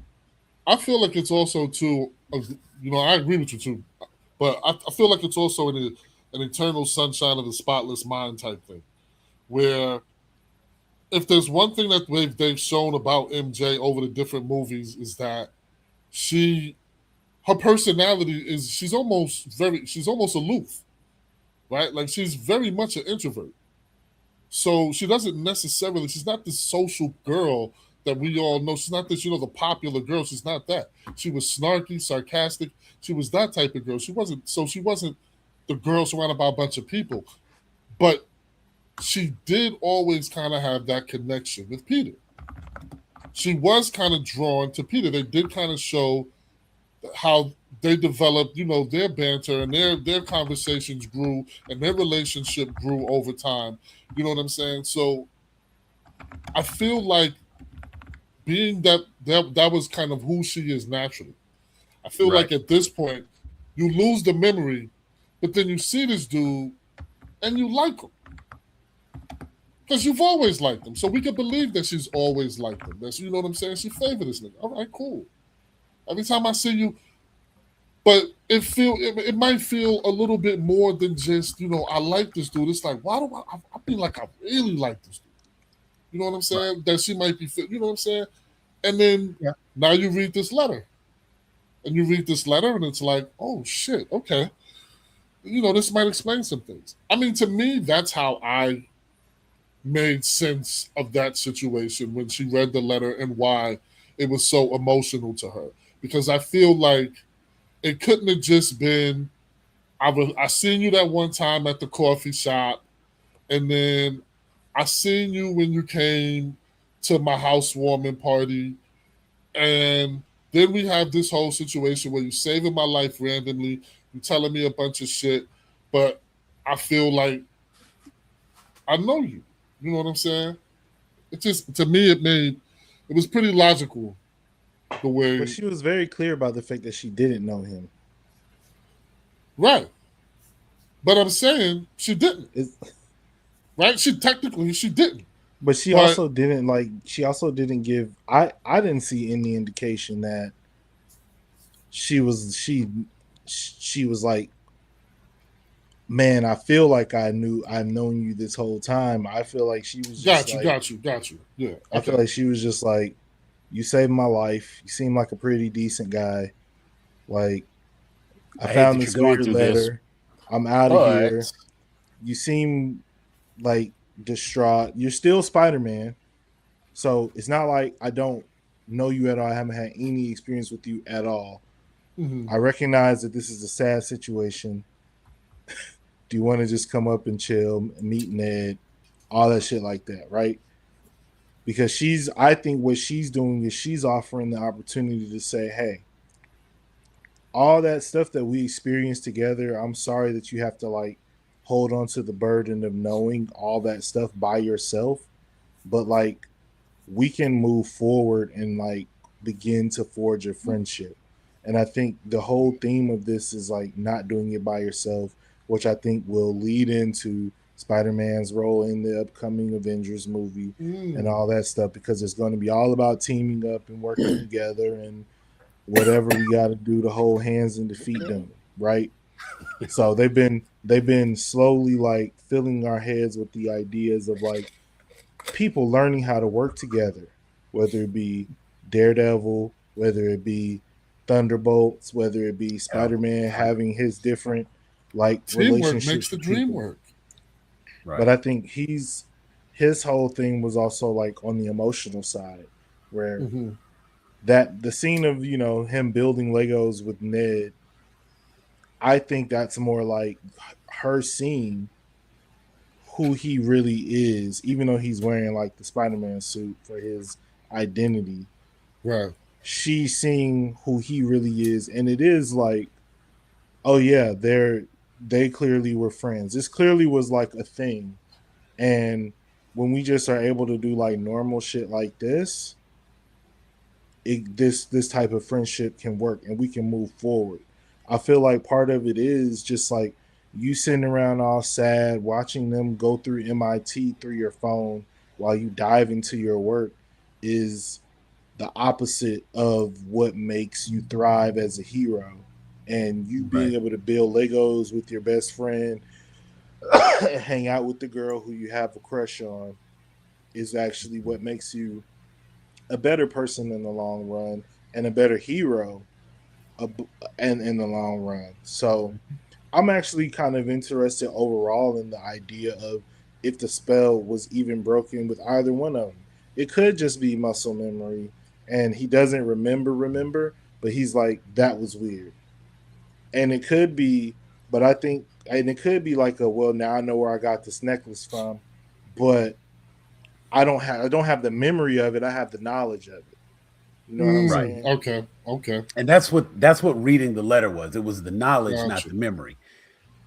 That raises the question, her being on the roof of the school, that location, because when they're looking, and I just happen to have it on in the background, but when they're looking for Peter and they're like, is there a place he would go? Is there a special place he would go?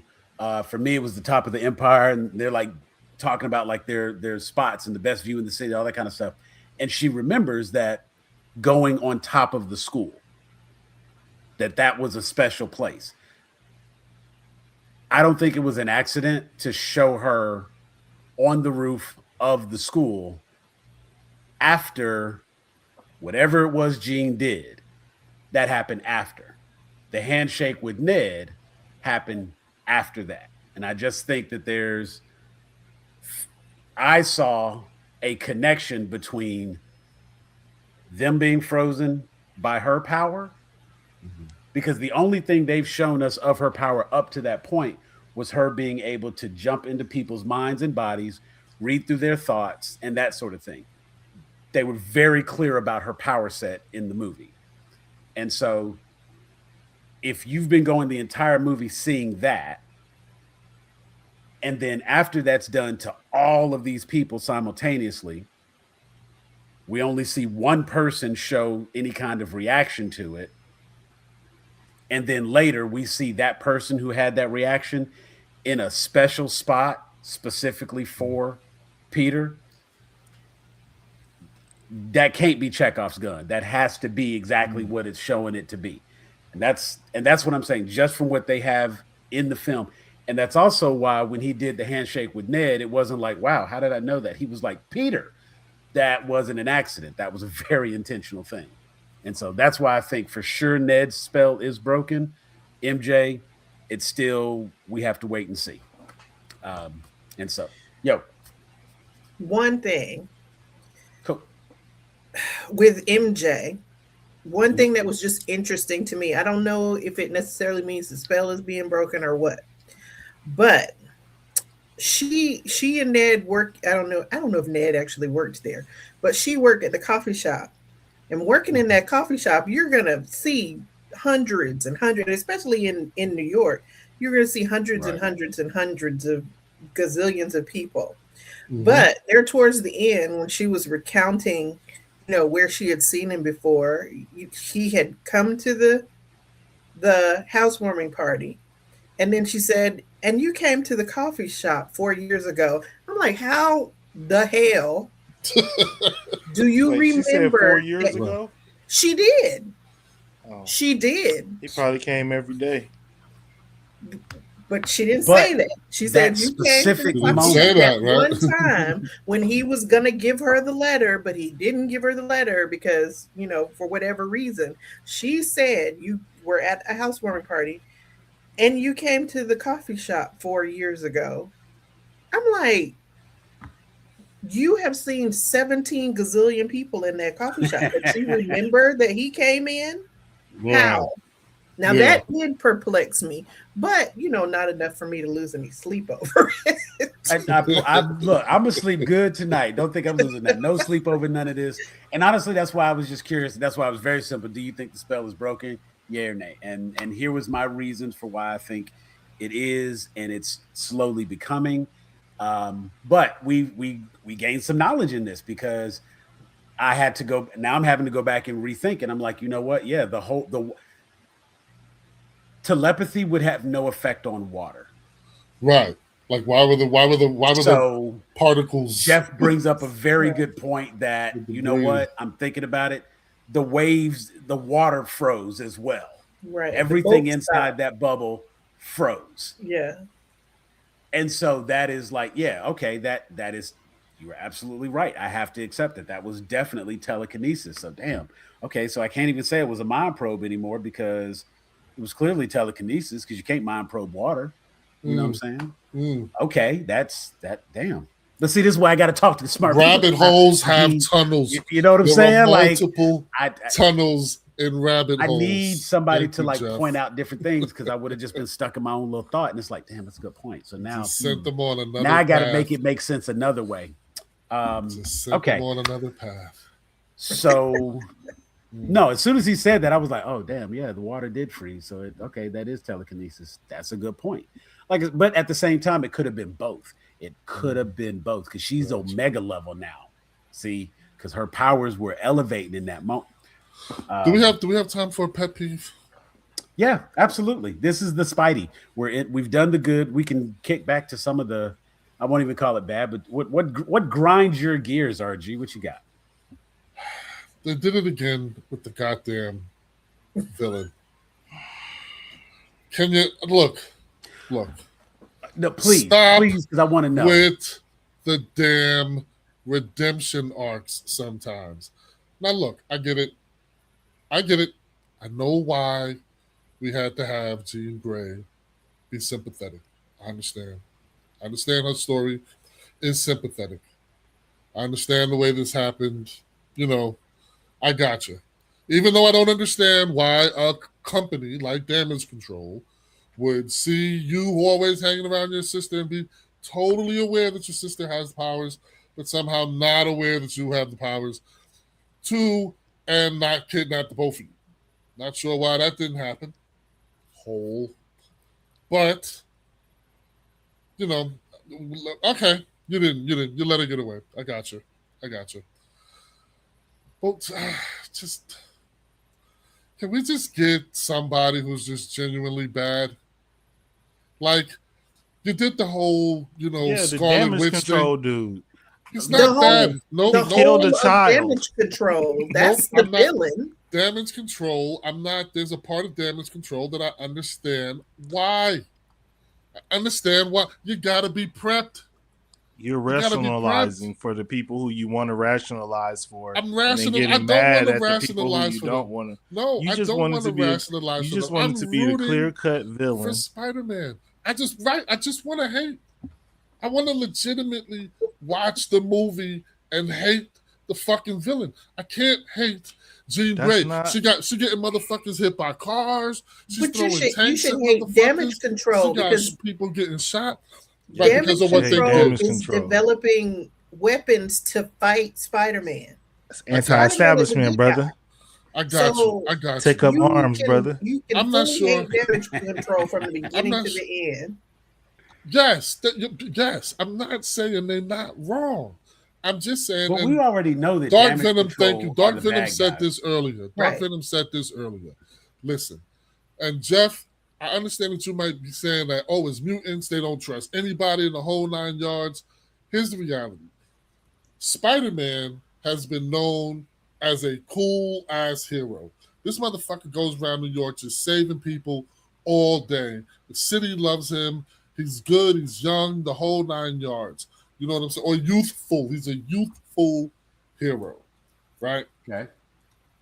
She could have just talked to this nigga and been like, yo, I'm you know what I'm saying? Like, yo, they took my sister. Man, like, Spider-Man is a fucking cop. You shouldn't be trusting them. Blah, blah, blah, blah, blah, blah, blah. Spider-Man is a cop, and we don't talk to the police. Look. Simple as that. Once as simple as that. Look, Jean Grey was 100% justified in being a crash out the whole movie. Here, I'll stand 10 toes down on that. No. Here's exactly what would have happened. Exactly what would have happened. She would have went to Spider-Man and been like, please help me, blah, blah, blah. Because she didn't know who was chasing her. She didn't know who had her sister for real. She's going through a whole bunch of different government agencies. Damage Control is just the one that she is going through now. Gotcha. And they're the ones who were actually guilty, which is why their knickers are in such a twist throughout this entire movie. But if she goes to Spider-Man and she says, I have these powers. Somebody in a black van grabbed my sister. I am trying to find her. Can you help me? Where's Spider-Man going to go first? The police. Where are the police going to send Spider-Man? Damage Control. So all Spider-Man is going to do is deliver her to the hands of her oppressor, my brother. I ain't saying Spider-Man's supposed to walk in there with her. You investigate that shit on your own. I'm saying she could have been like, here's the thing, she is bad. Right? Like she's fucked up. She's fucking kidnapping people. She made some old lady. If they have web dissolving laser guns, you think these motherfuckers don't know Peter Parker at the attic of whatever crummy apartment building in Queens, wherever you live? They need to have a web dissolving laser gun. They need to have an anti-gamma fucking hammer. They need to have shit If that I'm insulates you against lightning strikes. You sign a real Sokovia Accords right now. I'm just saying. I'm saying All I prep know for the is- worst. I'm saying prep for the worst. I'd rather I'm have running- it and not need it than need if it I'm and running, not have it. if I'm Jean Grey and I'm running from the police, the last person I'm going to go to is a motherfucker who is just on TV getting the key to the city from the police. Maybe not go to, but I'm just saying. I don't even want him to know I exist. On first encounter, you could have been like, okay, but all I'm saying, so she's bad, right? So you're right. She right. She don't need to have to talk to him. Let's say that's not a problem. She don't have to talk to this nigga. I got you. I agree. She don't have to. But you still fucking killing innocent fucking people. You're using a bunch of innocent people just to get to damage control. Right? I got it. You want me to hate damage control. Cool, no problem. I get that I'm not the nigga shooting at you, but you shooting through my car to get to who it is. That's what's fucked up about it, right? Like, that's what you're doing. Yeah. You're fucking me up to get to your mind got shit to do with it. Right, but I'm not rooting for that shit. Everybody I'm she's not not okay. She's a villain. You're not supposed to okay it. So you're not supposed to. And they let her walk. They keep letting these fucking people walk. This is what I'm saying. Where's she gonna go? Where should she go? Whatever jail they have, whatever jail. I know they got some other shit. We know they got some other shit. What's the old girl? What Elaine. jail? Elaine. We know she got a spot. Guess who doesn't go to jail at the end of this movie that should? Who? Damage control. They're experimenting on and killing children. Using tax dollars to do it. Which is wrong. And I'm pretty sure Metzger's not going to be in Spider-Man 6. Are you crazy? He's about to be all through up and through X-Men. Okay, I was about to say, do you know the name William Metzger? They're about to give this nigga more money. William Metzger. I know how he is in the comics. I know who he is. And look, you don't sign not Tramiel diving deep, whatever up for just one Spider-Man movie. Not diving deep, but William Metzger was a known anti-mutant activist. I'm interested to see how they spent all this time showing that this is what he was doing and made him into this dude stealing and kidnapping fucking children to Spider-Man, that he's fully aware that you kidnapped this girl's sister. Like, I don't believe in this universe you get to be that fucking successful. Like, no matter what people say about Elaine's character, there's no knowledge. Like, they have no knowledge of her doing something specifically evil to somebody. Right? So that's why nobody ever came after her. Like, in this type of situation. Who don't they have information on? I can't remember. Oh, Jesus Christ. I Valentina? keep calling her Elaine. Yes, there we go. Valentina. I was like, Elaine? That's how I know. Are you meaning Yelena? No, I mean Valentina. Valentina. Elaine from Seinfeld. Oh, okay. I'm like, Elaine? No, it's Yelena. Okay. Yeah. Okay, I see what you said. Okay, got you. Valentina. So Valentina's character, right? We know she's shady, but we don't know of her doing anything specifically diabolical. So no hero has ever really gone after her like that. But we know specifically that I done fucking lost my goddamn point. It was thin. It was thin. It wasn't a lot there. I get where you was going with it, though. Don't get me wrong. I get where you were going with it. And my only retort to that would be, in this case, I understand this is something you don't like. So you are justified in not liking it because they did do this. And okay, it was a complete misdirect of who the villain was, because they presented the villain the entire movie as Jean Grey, right to the point where it actually had us looking at Jean Grey like a legit villain. And she was a complete crash out the entire movie and was like on 6. When we find out why she's on 6, immediately it's like, oh, well, shit. I mean, get the motherfuckers in. You know what I'm saying? Because it's like, that's your sister. I get it. immediately I'm like, get them motherfuckers. Right. Here's the thing. I immediately was like, yo, Jean Grey was right. I'm just saying, because let it have been any of my siblings, you know what I'm saying? And I have these powers, I'm gonna do what I gotta do as well. That's where that happens. We come to find out, and as soon as Metzger had the opportunity, what did he do? Put her ass in the exact same chair. Now she's dealing with the same trauma. When she looked up and saw that VMAX and put together what happened, that broke her. And that's what actually kicked her powers into high gear. That's what caused her to actually go over the edge. And now she was terminal. Now she was willing to put pins in this dude. But up until that point, it was just hopping in people, getting where she needed to go. She stole a tank, but everybody whose mind she was in had that blank space. Technically, nobody was hurt. The one dude, yeah, okay, he got hit. But like, wait. He took it. He took it. A tank. Okay. No, I'm saying like when the old lady, she had the old lady steal a tank, because who's going to think a little old lady's going to steal a tank? You know what I'm saying? And she got in it and was just out there riding around. The old lady was safe. She was inside a tank. She was good. She was not hurt. As soon as the mighty irresponsible of you, Gene. Very irresponsible. I'm not 100% irresponsible. Everything Gene did was actually irresponsible. Not arguing that point. But at the same time, it's like we had that misdirect of who the actual villain is, and then we see who the actual villain is, and it wasn't until Jean like saw that VMAX and knew what happened and knew that her sister essentially was gone, and now she had lethal intent. Now she was ready to kill. Now she was ready to do to Metzger. She had the glass like right at his face, ready to slice this dude up. And Peter still came in trying to be the hero, and he's like, "Look, I get it. You're hurting. Da da da da. You know what? Let me show you something." And then they have a moment, and she's like, "Okay, you know, sorry about your aunt, sorry about your sister, woo woo woo." And yeah, as soon as Peter found out the reason she did all of this was because they kidnapped her sister, he immediately was ready to go and take on damage control to save her. So I see what you're saying. Now, I don't feel like that's out of character for him, because that's what he would have done.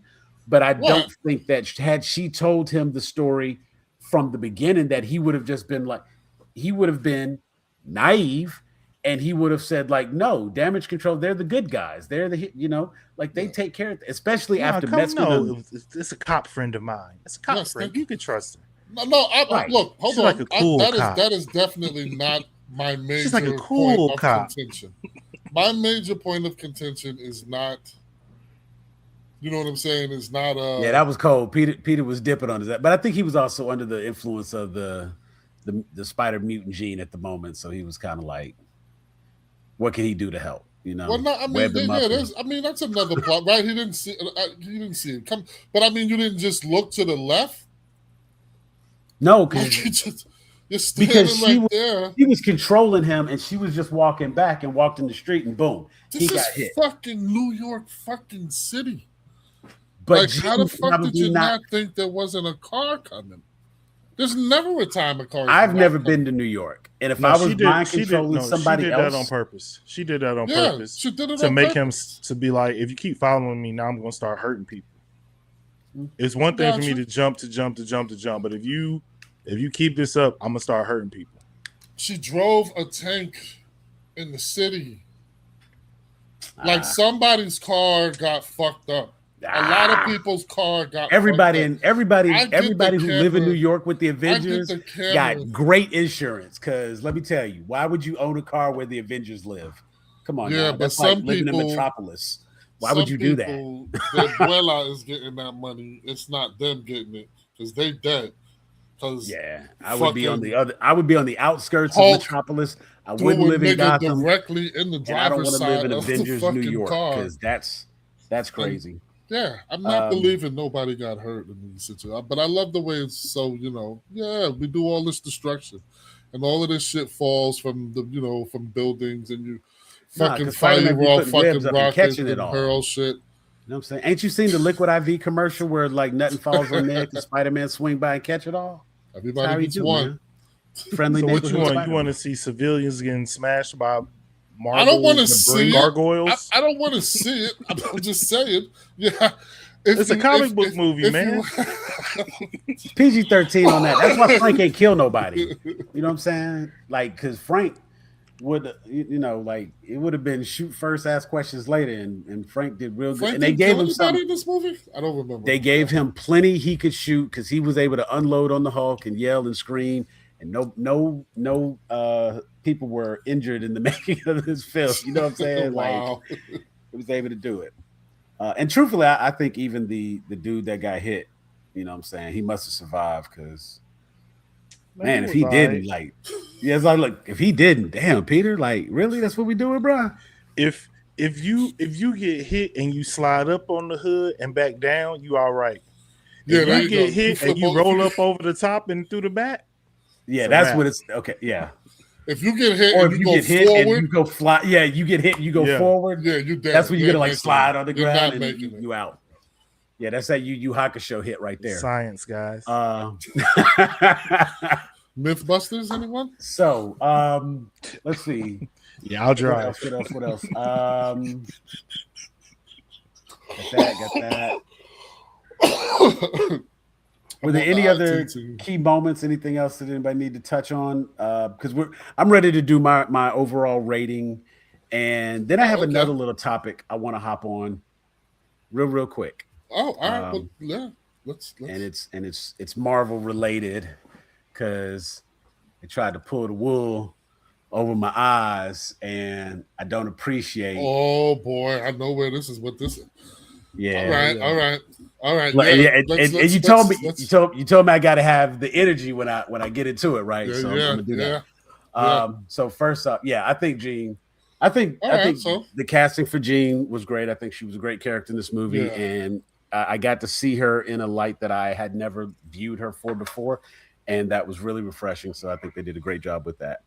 I was having a whole conversation. Holy shit, Dark Venom. That is. Would I feel better? Damage control. I think he'll have. I don't know if he'll be. Oh wow, overseeing it. Wow, if that would happen. Well, man, Kingpin done. I'm not going to say. I'm not going to say is no better. longer I'm mayor. not going to say better, but I don't have a single issue with going that. It would have been seeing himself work his good way tie-in into that agency. The way they did Daredevil. This last season of Daredevil would have been was fantastic, so I have no qualms with it. But now that I'm sitting here thinking about it, if he had any connections with damage control when he was mayor of New York, he could have replaced a lot of the weapons and stuff he had simply by going to damage control and grabbing some stuff out of the vaults there. That would have replaced all the weapons and stuff he lost. It would have powered up his hit squad, and they could have been took care of Daredevil. Since they didn't do that, obviously he didn't have access. And now that they did that same little connection, because the lady who was his chief assistant is now the mayor, and they did show that she was the mayor at some. So that was a little tie in there. All in all, like I said, I debated. I went back and forth for a little bit, and I was trying to decide if this was in fact my favorite Spider-Man movie. I'm going to give this a 9 out of 10. I think this was a fantastic movie overall, and it currently sits as my favorite Spider-Man movie. I thought it was just the excitement and the newness, but this story gave a little bit of everything. It had a lot of emotional moments, and like I said, since we've had so much time to really like grow with Tom Holland as Spider-Man, see his highs, see his lows, see everything he's been through, I feel more emotionally invested in this particular character, and just to see the growth he has had and where he is at this point in his franchise is amazing. And I don't know that this movie could have been done from the previous franchise, because while I enjoyed those movies, I definitely wasn't connected to the characters the same way. And kudos to them. So I'm gonna give this one 9 out of 10 myself. RG, is it above a 5? Oh, definitely above a 5. Okay. Definitely. Let me hear it. I'm giving it look, here's the real reality. 5.5. 5.2. 5.17. So there you go. No, I'm gonna give it a 7 because I did enjoy it. I think for sitting down and watching the movie, I did enjoy it. He called you out 5-2. But I did enjoy it. Go. You know what I'm saying? I did enjoy it. I give it a 7. It's a good movie. It's a good watch. It's entertaining. It made a lot of sense from a logical standpoint to me. A lot of the way the movie progressed made perfect sense to me. It had me hooked. I wanted to see what happened. I actually cared. Like I said, I liked the progression of danger throughout the movie. So overall, you know what I'm saying? I'm really good. The shit that I have, gripes with are not like, they're not showstoppers. You know what I'm saying? Right. They're not showstoppers. They're things that I felt fairness, like.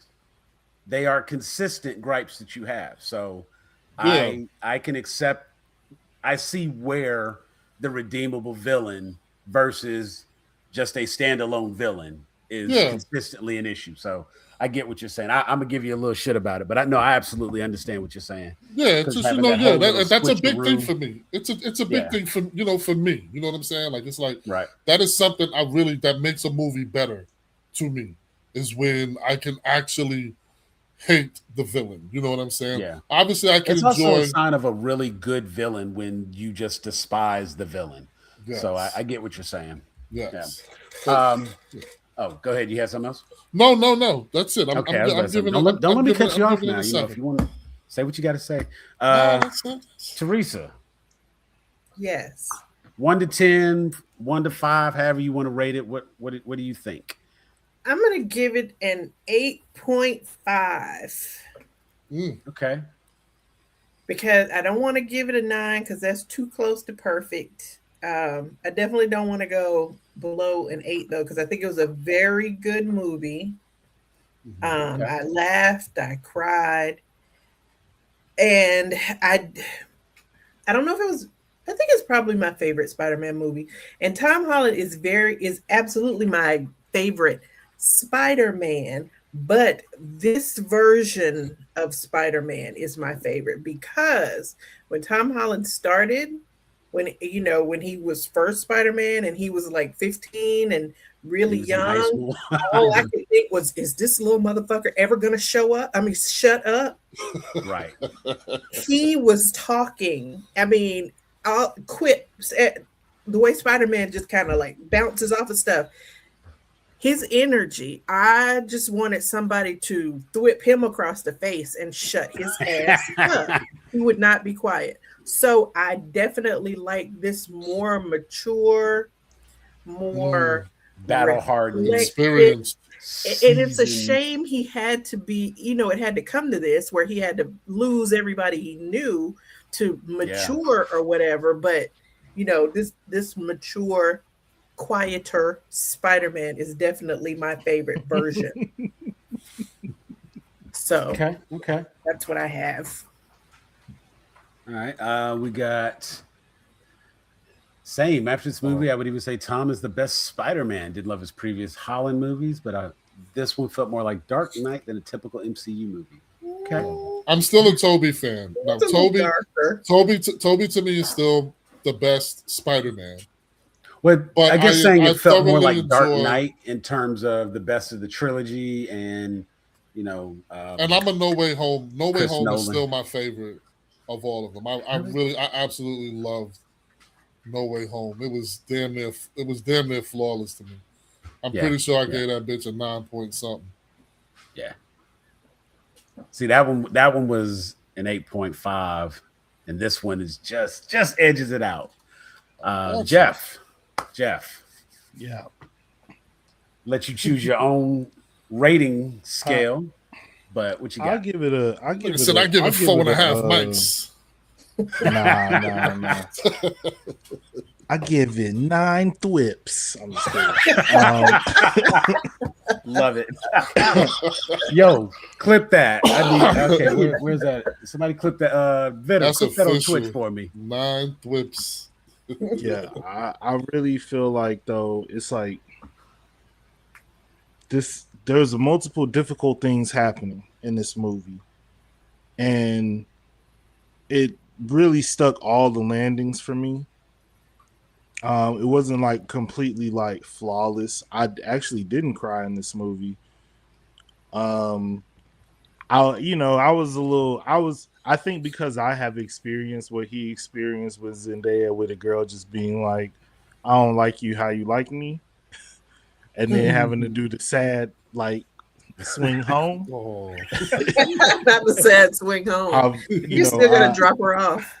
Right. It's you kind of are just like, you'll get over it, dude. It's not as devastating as in the long run as maybe you think it'll be, but I definitely feel like the maturation of Peter Parker was handled well.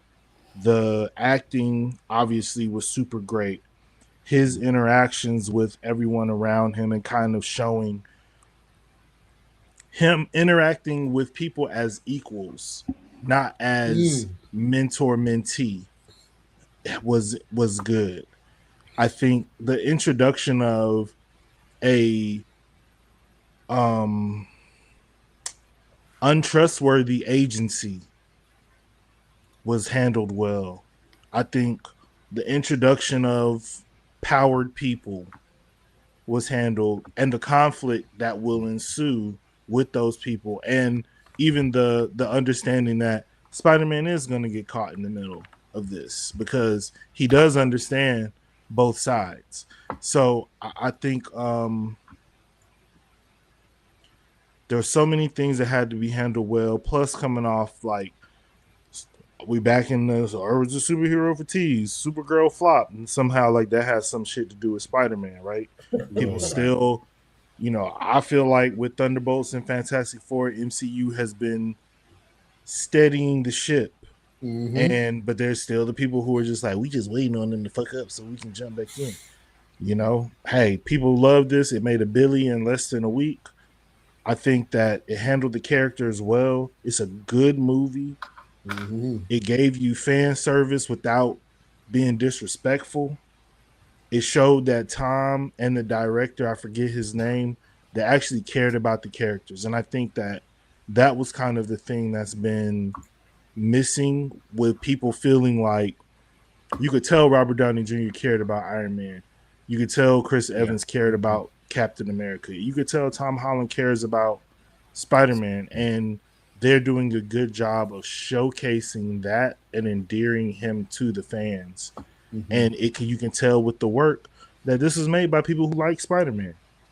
Like sometimes you watch Batman movies and it's made by people who like the Joker. And so it's like, oh, you don't like Batman. You like the Joker. Because that's why the Joker has so much growth and so much art. It's hard to do that in Marvel. It got to a point where with the Russo brothers, it was kind of like, oh, y'all really like Thanos.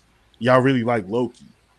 You know what I'm saying? Y'all really diving into like trying to make sure these specific villains are like always in the mix. But really liking Spider-Man, not thinking Spider-Man is cool, not trying to make Spider-Man something that he's not. Liking Spider-Man for what he actually is, which is, at this point in his life, a broke, depressed, like, fuck up.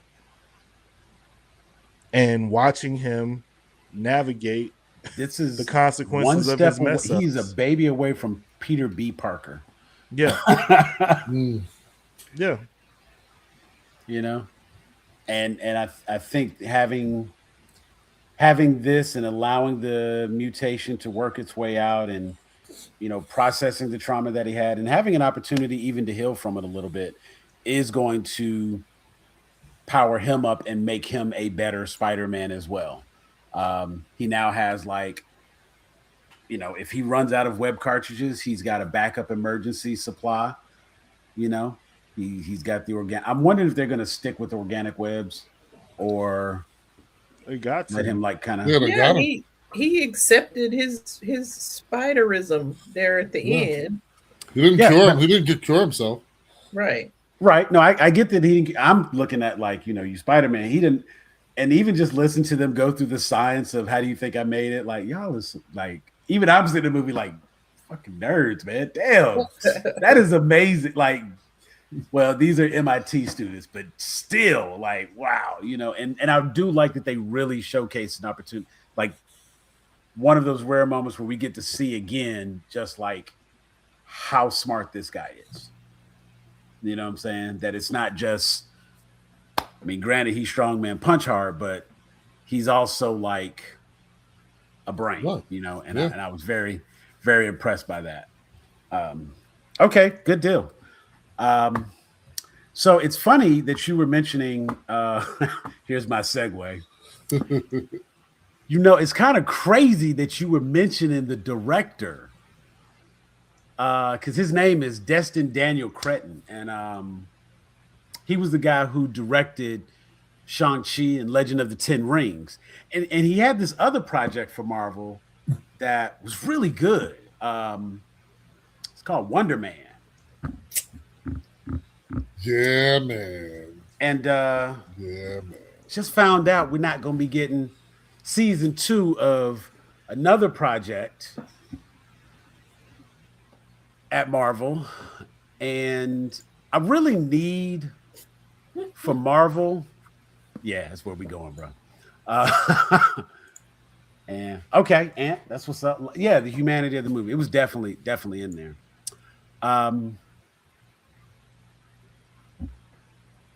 I really wish that there was an official statement or something that could be put out that would help put my mind at ease, because the way it looks, it just looks bad. That may not be the case, and I'm sure that there's some bean counter somewhere that's got a great explanation for this, and they can figure out a way to justify it in the minds of many. But how is it we get 3 seasons of Loki when honestly that story really could have been told in like 2 at the most? Mm-hmm. We got all of these projects that are just out and up. Like, who the hell thought What If was the way to go for all of them damn seasons?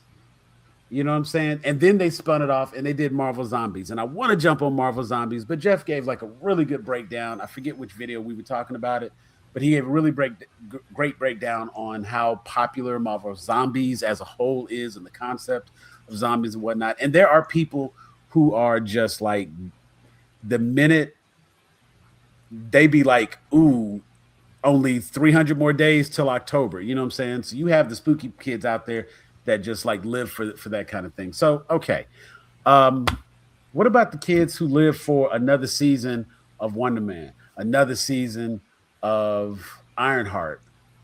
Where's the damn Armor Wars movie that got stuck in development hell? You mean to tell me you had 7 years and you couldn't figure nothing out with Blade? Why is it certain people, certain characters just don't seem to make the cut, despite how good they do, despite the viewing, despite the numbers that get put up? It just seems like for some reason, I don't know, call me crazy, but it's just like, why the hell can't we ever get past in another season with the stuff that actually wants it? As great as the shit was reviewed, you mean to tell me nowhere does it fit in the plan for Wonder Man to get a season 2? I'll even jump on for Brandy right now, because where the hell is Moon Knight? It just seems like certain people can't seem to get their shit renewed when we have this other stuff that continues to be on. And we'll even go as far as to say it's just like there's a lot of things that just present a certain way, because I'm all for, like, I like Captain America. I like the character of Captain America. Hell, I like the character of Steve Rogers. I like Chris Evans as he played Captain America. But his story has been told. Why did we have to bring him back for any of this? What does he have to do with Avengers Doomsday? I already had to bite the bullet and just accept the fact that you're bringing Robert Downey Jr. back and trying to run on member berries to get people back in the seats when you thought things were falling off. Once you steady the ship a little bit and you start putting out good content again, like, hey, problem solved. You don't have to go down this path. And sure, fine, whatever reason you decided to hop off on Kang, only to find out that, oh, we jumped the gun and maybe we didn't have to steer away from that. Now, if the plan wasn't going to go the way you wanted it to go, course correct, you keep it moving, fine. I don't run a $1 billion corporation, so I can't really sit here and say how it should go. But as a movie-going viewer of content, as a person who loves to watch and consumes all the shit you put out, I do the homework. I watch all the things, and I try to make sure that I'm up on every little piece that needs to be up on as it pertains to the MCU. Y'all fucking up by not putting the right stuff and letting it get renewed, because you have people who want to watch it and it's good content, and you have no reason to be canceling shit like Wonder Man. Where's Ironheart season 2? I want the spinoff with the whole like you introduce all these fantastic characters with Cree Summer and her daughter, and now I got nothing. That's it. That's all I'm gonna ever get for that. It's bullshit. And to announce the cancellation of Wonder Man on the heels of the success of Spider-Man just felt extra dirty. Like you didn't even have the guts to come out and say we're not doing it. You wanted to wait until everybody was happy, and you just like kind of slid it in underneath.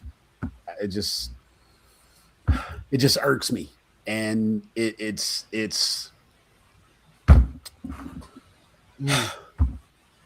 bullshit. And Marvel need to do better. And Kevin Feige, I hope you see this, because what is you doing, bro? You tried to take it on the chin like a man about Blade, but you had 7 years to get that shit figured out. So I can't even accept the lame ass apology. I felt like a failure. You are a failure because Blade should have been made. No reason. It didn't get made. So it's that fucking passion. That's my soapbox moment. You know, I'm not mad. When I heard about the Wonder Man thing, I was pissed. So I was like, God damn, man. You know what I'm saying? I guess the way I get through it is sometimes tragedies are just tragedies. They're just that. You know what I'm saying? Like they're tragedies because they don't fucking make sense. You know what I'm saying? I don't know the numbers. I don't know the exact numbers. I don't know what they were. You know, last week we had a whole discussion about, you know, how movie studios view, you know, what they want, what projects they want to support, how much money they want to put into certain things. I don't know what those spreadsheets look like. You know, I don't know what those focus groups said. I don't know what they're seeing, what conversations they having that make them, you know, just not pay attention to the fucking art anymore. You know what I'm saying? Not realize that you're throwing away really good characters with really good development, with really good potential for really good stories to be told, really long developmental plots that you can work with. And, you know, it just seems like you're always looking for that big potential flash. Like you need the thing that's going to sell you a toy or, you know. It ain't even that. You could get you a hole on a PGA fucking golf course or something like that. Or, you know, some dumb shit you can advertise in the Super Bowl. It's catering to the wrong people. It's catering to the people who get out here and scream the loudest and they start yelling about woke culture and this and that. Because let me tell you something. You could ask the average fan about Simon Williams. They couldn't tell you shit about him. Don't nobody know about Wonder Man. But Wonder Man wasn't. He ain't big like that. He's never been big like that. As long as he's been around in comics, you know what I'm saying? It's kind of like once they make something good, once they make something cool, then people come out of the woodworks and they start having issues and problems with it. Because if Wonder Man, if that show had sucked, if that show had not done well, and it didn't have the views and the acting was bad, everybody would have been quick to be like, oh, well, don't nobody like Wonder Man anyway. You know what I'm saying? Like that. Who reads Wonder Man comics? That's exactly how that conversation would have went. But because the shit was good and people were afraid that it was going to get another season, that's when all of a sudden it was such a problem with Wonder Man. And you even messing up by writing the story in such a way that it makes perfect sense to continue it. Right. To only turn around and cancel it. Right. You put Damage Control as the center, then you turn around and do a movie with Damage Control as the center. Perfect tie-in, perfect connection, but you know. Yeah, don't know. Don't know. Oh, go ahead. I was gonna say a lot of the stuff I'm definitely with you on in terms of the way that Marvel has been handling some of the properties and entities that have drawn the ire and attention of, frankly, in my opinion, an undesirable sect of the nerd universe. Right. I think that for me, Wonder Man is a little bit different because I feel like that got greenlit at a time where that got greenlit in a different time than where Marvel is right now.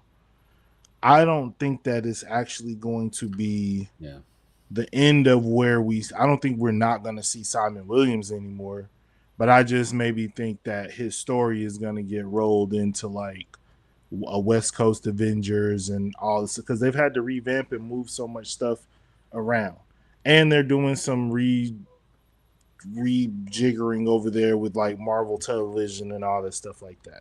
So unfortunately, the business is getting in the way of this, because I don't know any Marvel shows, TV shows, that are still scheduled to come out. And that was the last one that anybody actually liked or cared about. I mean, we could be waiting on Vision Quest too. You know what I'm saying? Like, it's a bunch of stuff we waiting on. Now, I think the way that they've handled Blade, I think the Armor Wars, I think a lot of the other stuff, Ironheart, all that stuff, Shang-Chi, it does get to a point where it's like,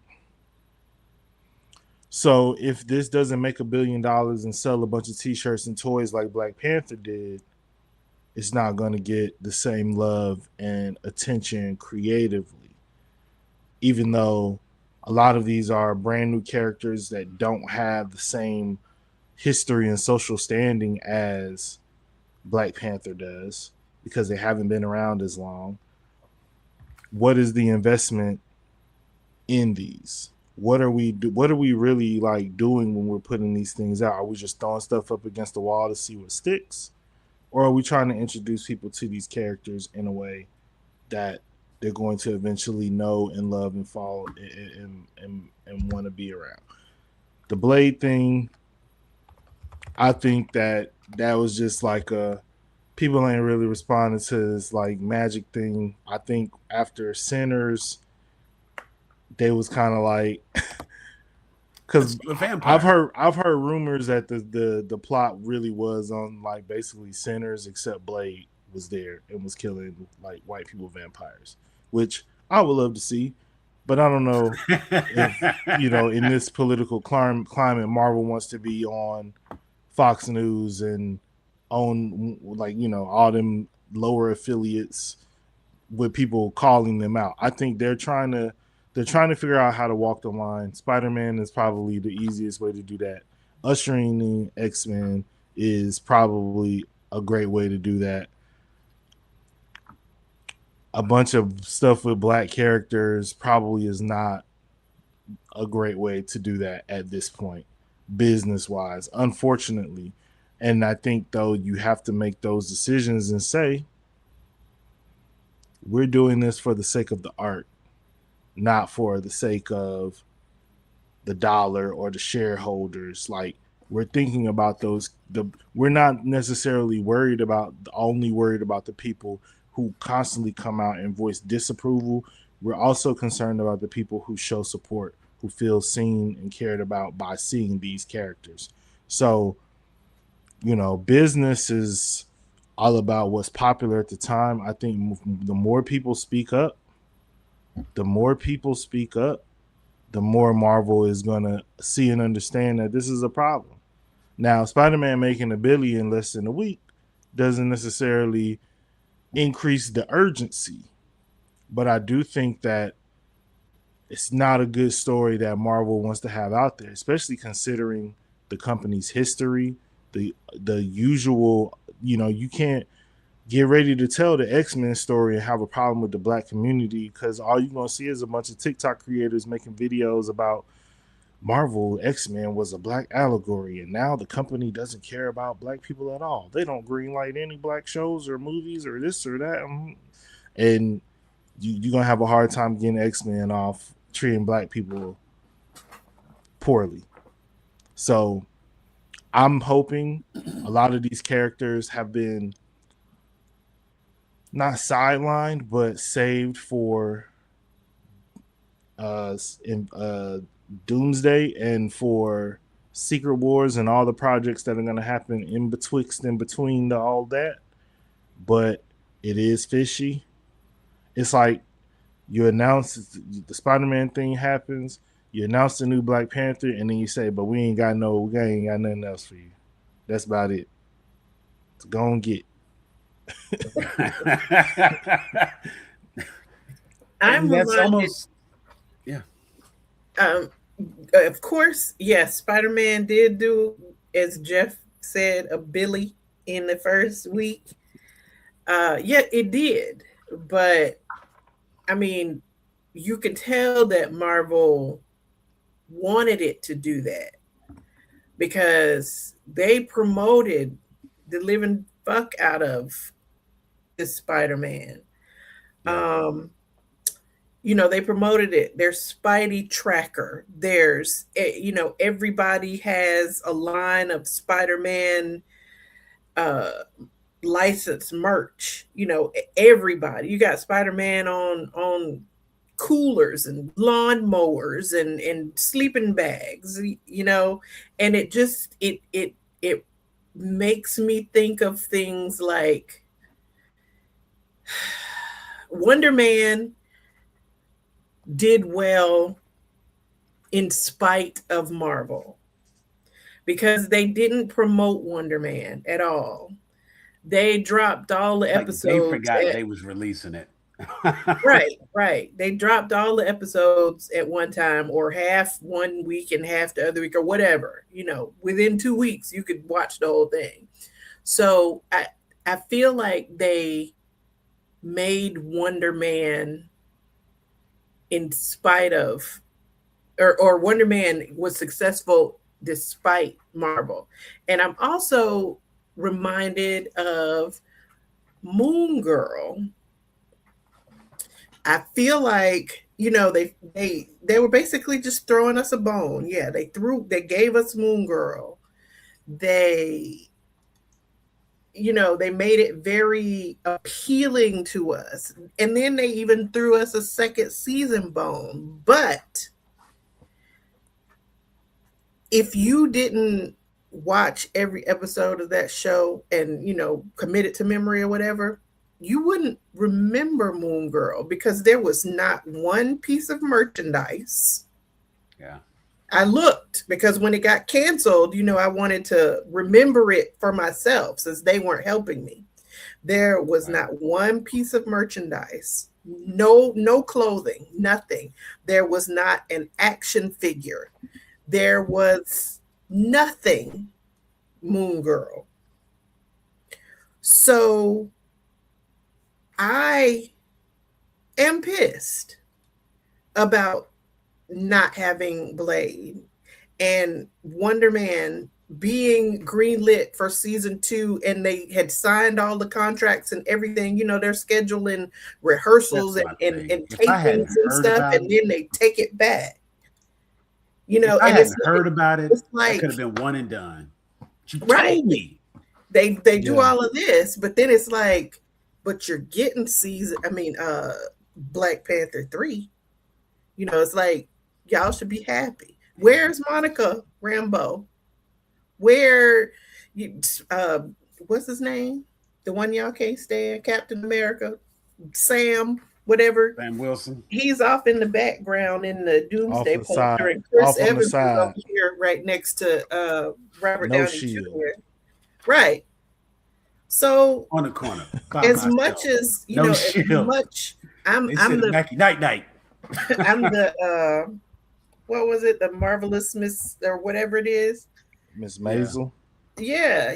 I'm the Marvel proponent, but they're making it hard for me to even be pro Marvel these days. Now that does not mean I'm going to switch over and be pro DC because they're a hot mess. I get it.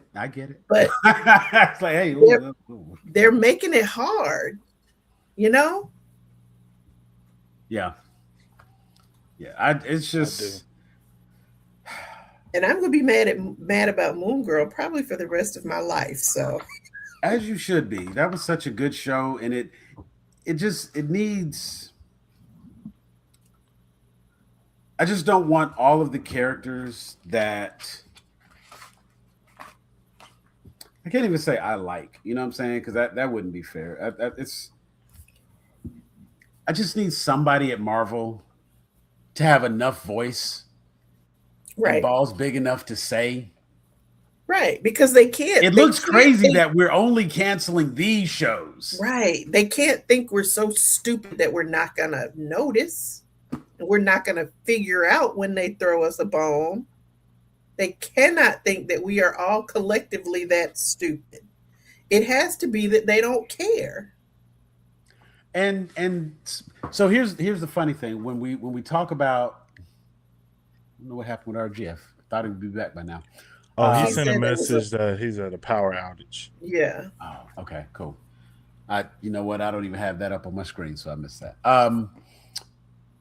When it comes to a character like Spider-Man, you know what I'm saying? Like Spider-Man making $1 billion does not shock me in the least. Because when I say everybody's going to go see Spider-Man, everybody's going to go see Spider-Man. Right. Kids get to go see Spider-Man. Adults are going to go see Spider-Man. Comic book movie fans are going to go see Spider-Man. DC fans are going to go see Spider-Man. Adults are going to take the kids to see Spider-Man, and then they're going to go back and see it without the kids because they couldn't pay attention when they had the kids with them. Exactly. And you know what I'm saying? And don't get me wrong, it's a good movie. So some people are going to see it again just on the strength of it being a good movie. And I can't say that Moon Knight was bad and there was no reason not to continue that. I can't say that Ironheart was bad and there was no reason to continue that. You create these things, you present these. It's just like we're supposed to believe that Kevin Feige had this great master plan and it was mapped out. And we know that he stepped back for a little bit. I mean, but then I thought he was back, and do we have a plan or not? Right. Do we have a plan or not? And is it a good plan?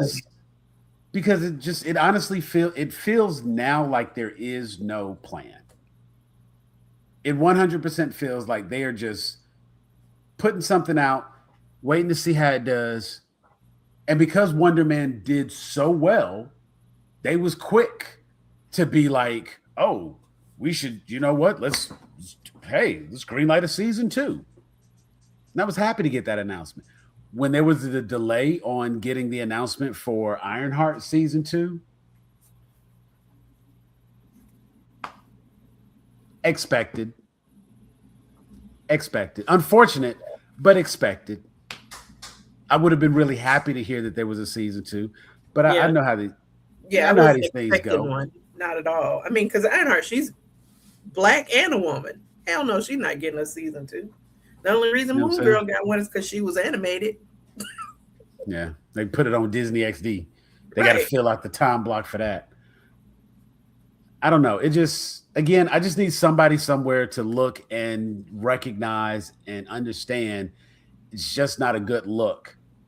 That there's a certain kind of consistency in the shit that's not getting renewed, in the stuff that's getting canceled, in the projects that are getting pulled, versus the stuff that you are moving forward with, the stuff that you are renewing, the stuff that you are bringing back, the stuff that you are putting your time, energy, and effort into. You know what I'm saying? And of course they know.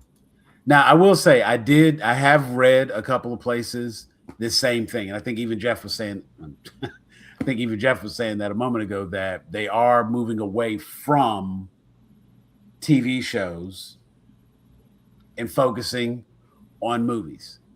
You want to tell me there's a Wonder Man movie? I'll go for that.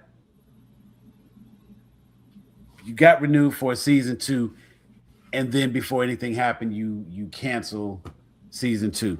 But at this point, I can't even be excited if you told me there was a Wonder Man movie, because it's like, hell, you told me there was a Blade movie. You told me there was this movie. You told all the stuff that you told me. Like, I don't have the faith in the projects that are out.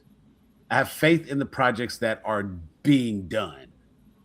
I don't have faith in the stuff they tell me they're going to do. Yeah, they seem to have a development issue right now because they don't know what stories they want to tell. I think like before, they're starting to figure out right now, okay, who is the audience gravitating towards? What do they like? What have they been, enjoying, not enjoying, etc.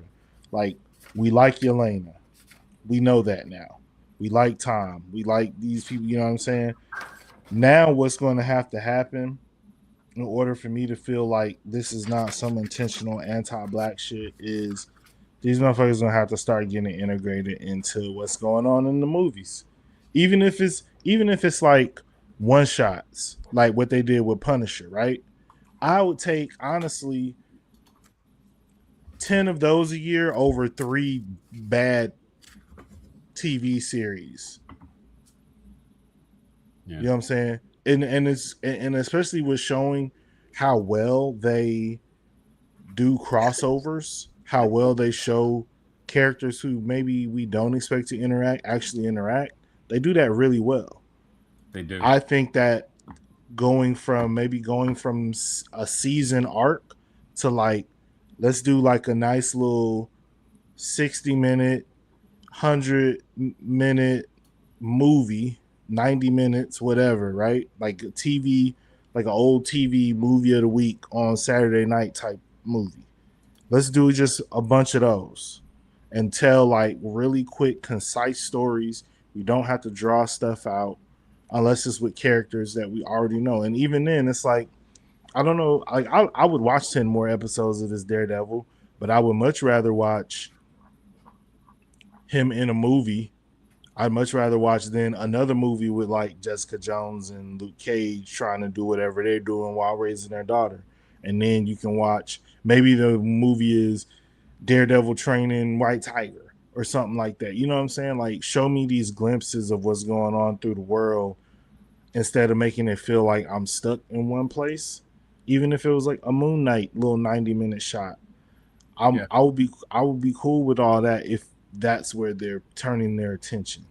And I'm hoping that it is, because if it's not, I'm with both of y'all in terms of I'm not really feeling the idea of just like all the black stuff is getting canceled and everybody else stuff is cool. Or y'all don't have no problem developing the white characters.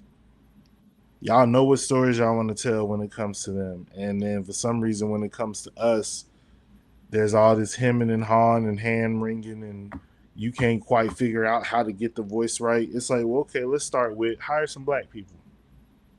Let's start there. And then let's start with, it ain't for you, so who gives a shit really what you think about it? Like, and in Fox News, hire some black people who know black people. Yeah, not the black people who were the only black people the only black people in their whole high school or their whole college or whatever. Hire some black people who actually know and communicate with other black people, because that black person who doesn't have any other black friends doesn't know how black people act and operate anyway. They're just as bad as the white people that are trying to write the black people. Well, Adrian, I think to point out something right here, Miles Morales is still a thing because he has his own movies with Spider-Verse and Into the Spider-Verse, Across the Spider-Verse, and then Across the Spider-Verse Part 2. He's got his own thing, and matter of fact, he's gonna do his own thing. Tom Holland has also been saying in interviews though that he wants Miles Morales to take over. Yeah, he liked to do that. I'm not going to be playing Spider-Man my whole life. Like, shut up and put the fucking suit on. Right. I mean, because all the other stuff he's been doing has been doing so well. And Miles Morales Uncharted is a thing. My animated Miles Morales is a thing. Right. Now they've hinted live action Miles Morales, but all of these hints and these reports and them saying what they're going to do holds as much weight with me as high school signing commitment day. When those little boys commit to those colleges, I don't listen to a thing they say until the final. Show me the hat you put on. No, I don't care about them hats. When the final roster of the teams, because sure they commit, but some other school is going to come through and offer them more money or a bigger car or whatever, they're going to flip 3 times before they actually play for somebody, if they even play. So I don't care about commitments. I don't care about them signing their little names. Well, so that's valid. I don't care. You relate better what they say they're going to do until it gets a release date. Right. Not even a release date. I need to see a press tour. I was going to say, not even a release date. I mean release date after they finish making the movie. Yeah. And they say it's coming out in 6 months or whatever. Right. And I think that's what Jeff's saying. Like, once it's at that point, it'll be the press tour. That's when it's official. They got to kind of put it out. Because, hell, you could have something completely released, apparently, and decide to scrap it and let it never see the light of day. They just doing what they want to do with certain characters. Go figure. And that wasn't even Marvel, so let me be clear on that one. I was talking about, the trauma that is Batgirl for some people. And I just think that would have been a really good one, Yeah, it's just not a good look. There's a certain pattern, and as much as I want to believe that it's coincidence, it looks bad. If it is a coincidence, it's a bad coincidence, and you need to do whatever. Hell, at this point, you need to renew one of these, put something out just so it doesn't look the way it looked. Right. You got enough money, pick the one that, and that's all the more reason why, like, you could have done it with Wonder Man. Then at least we could be like, well, I mean, they did do it. That's actually how you cater. Not some shit that you got to do. You got to put out another Black Panther because you need him for this. Doing that isn't the appeasement. That's a requirement you created for yourself. Taking care and generating the content for these characters, because, like I said, they brought up the characters that they brought up in Ironheart, and that little magic girl. Come on, I wanted to see more of her. I wanted to see that show, and you can easily put her at Kaj Matal, where she's training and learning to be a proper sorcerer. Right. You can put some little alien kids in there with it. That would have been great. Right up my alley. Yeah. And if they change it from a show to a little movie about the school, that cool. Works. I think that all the Black projects getting canceled is definitely a thing.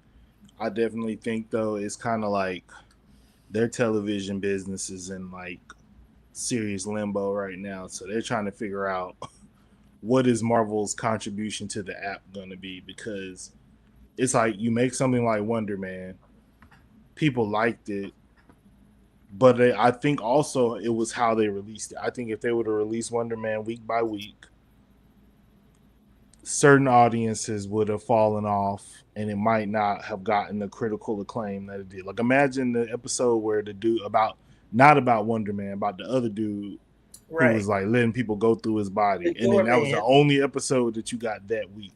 Right. You'd be like, hold on, player.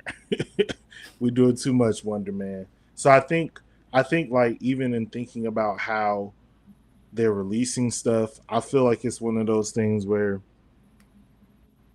if I saw some white shows in development and then only the Black shows is getting canceled, I would definitely have the kufi on right now. Right. But I don't really think they got shit on their TV slate for real. And I will say, like, the last set of projects were all, and we almost have to be grateful we even got that, which is kind of fucked up in its own right. But the last few projects were all the minority projects, because it was Ironheart, it was Wonder Man. You know what I'm saying? Those were the remaining projects. And then from there, like, the stuff that they changed, you know what I'm saying? You had Sam Jackson come back to do Secret Wars, which, what was that? So a mistake. It's like there's gratitude for what we got, and the content was good. Some of it was really good, and they made the announcement that they were doing season 2, and I feel like because of that, they should have, I can't be like, they should have honored what they told us. But it's like, honor what you said. Right. I need you to do what you said you was gonna do. Yeah. Why did you tell us you were gonna do this? You renewed it for season 2. Everybody, that's what I'm saying. You could have not said nothing if you were unsure. But then, I mean, of course, it's like obviously executives at that level really have like a fucking who gonna check me attitude, because they're not the only ones who have done something ridiculous like that. They make a big announcement, everybody gets excited, and then 2 seconds later, like, no, we were just playing. Fuck that, we're not doing that no more.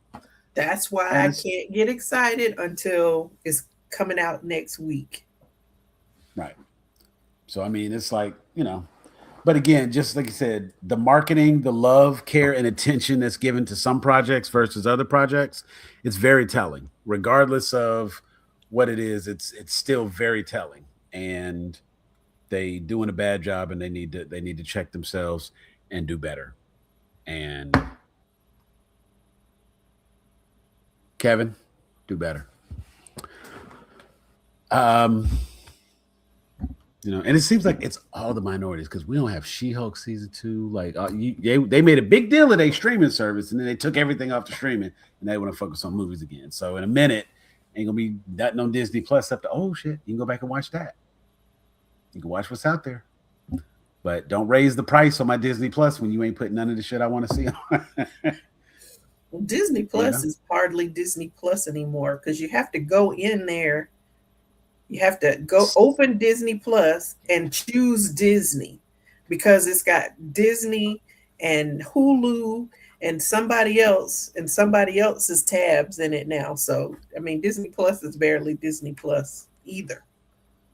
I guess I have one of the lower tier packages, because mine is just Disney. There is Hulu content, but it's only as I go through and scroll like into the movies. It'll show. Mine has got tabs. There's the Disney tab and the Hulu tab and the something else. Let me see. Yeah. I don't. I got to get the good one you got, because no, it ain't good. It still got ads. Okay, so I do see it. Well, I guess mine is set on my For You. All of my content comes up under Disney. On my For You, I do see what you're talking about up at the top, where it does have Disney, Hulu, and then ESPN. And yeah, I've never switched this over to Hulu. I didn't even know that was what was there, because I go to Hulu when I want to watch Hulu. I don't. Right, I think I still use my Hulu app. Right, when I want Hulu. That's how I do it. I go to Hulu for Hulu, but then Disney Plus, and see, like I said, when I go to mine, it pulls up the For You. Of course, brother, and that's how I would never change that part of it. You know what I'm saying? I would never change that part of it. Right. I mean, why have a show? Right. That's the beauty of the free speech, and you know what?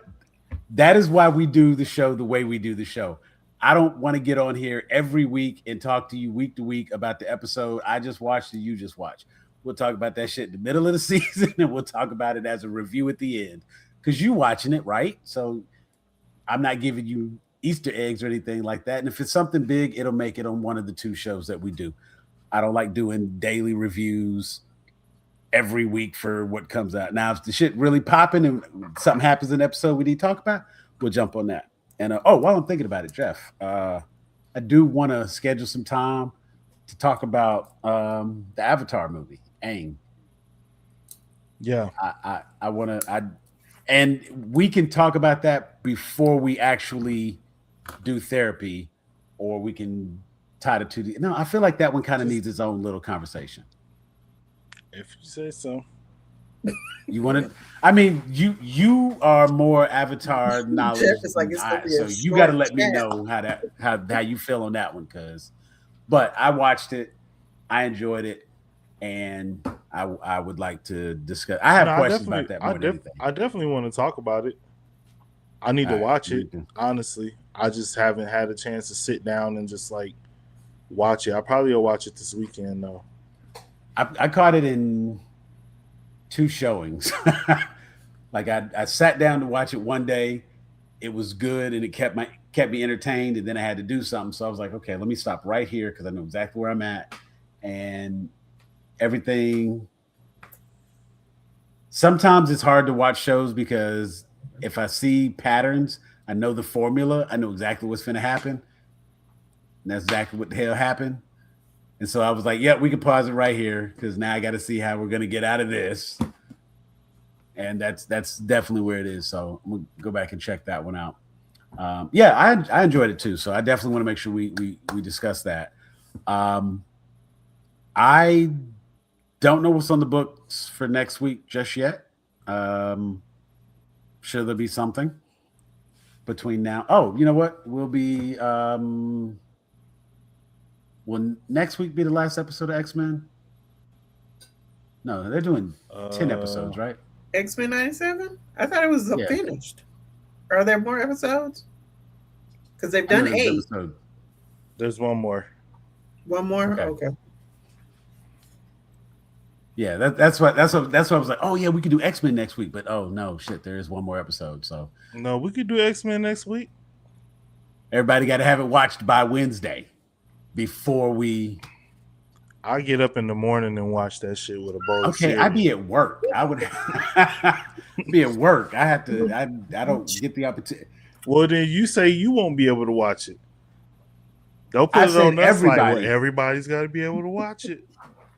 You know what? I'm gonna have it watched, brother. Okay, then say you'll have it watched. Don't act like I don't be putting homework out and shit don't get done because people ain't watched the scene and none the stuff we try to talk about. Watching the show is different than reading the Chat GPT outline. We're not even talking about that.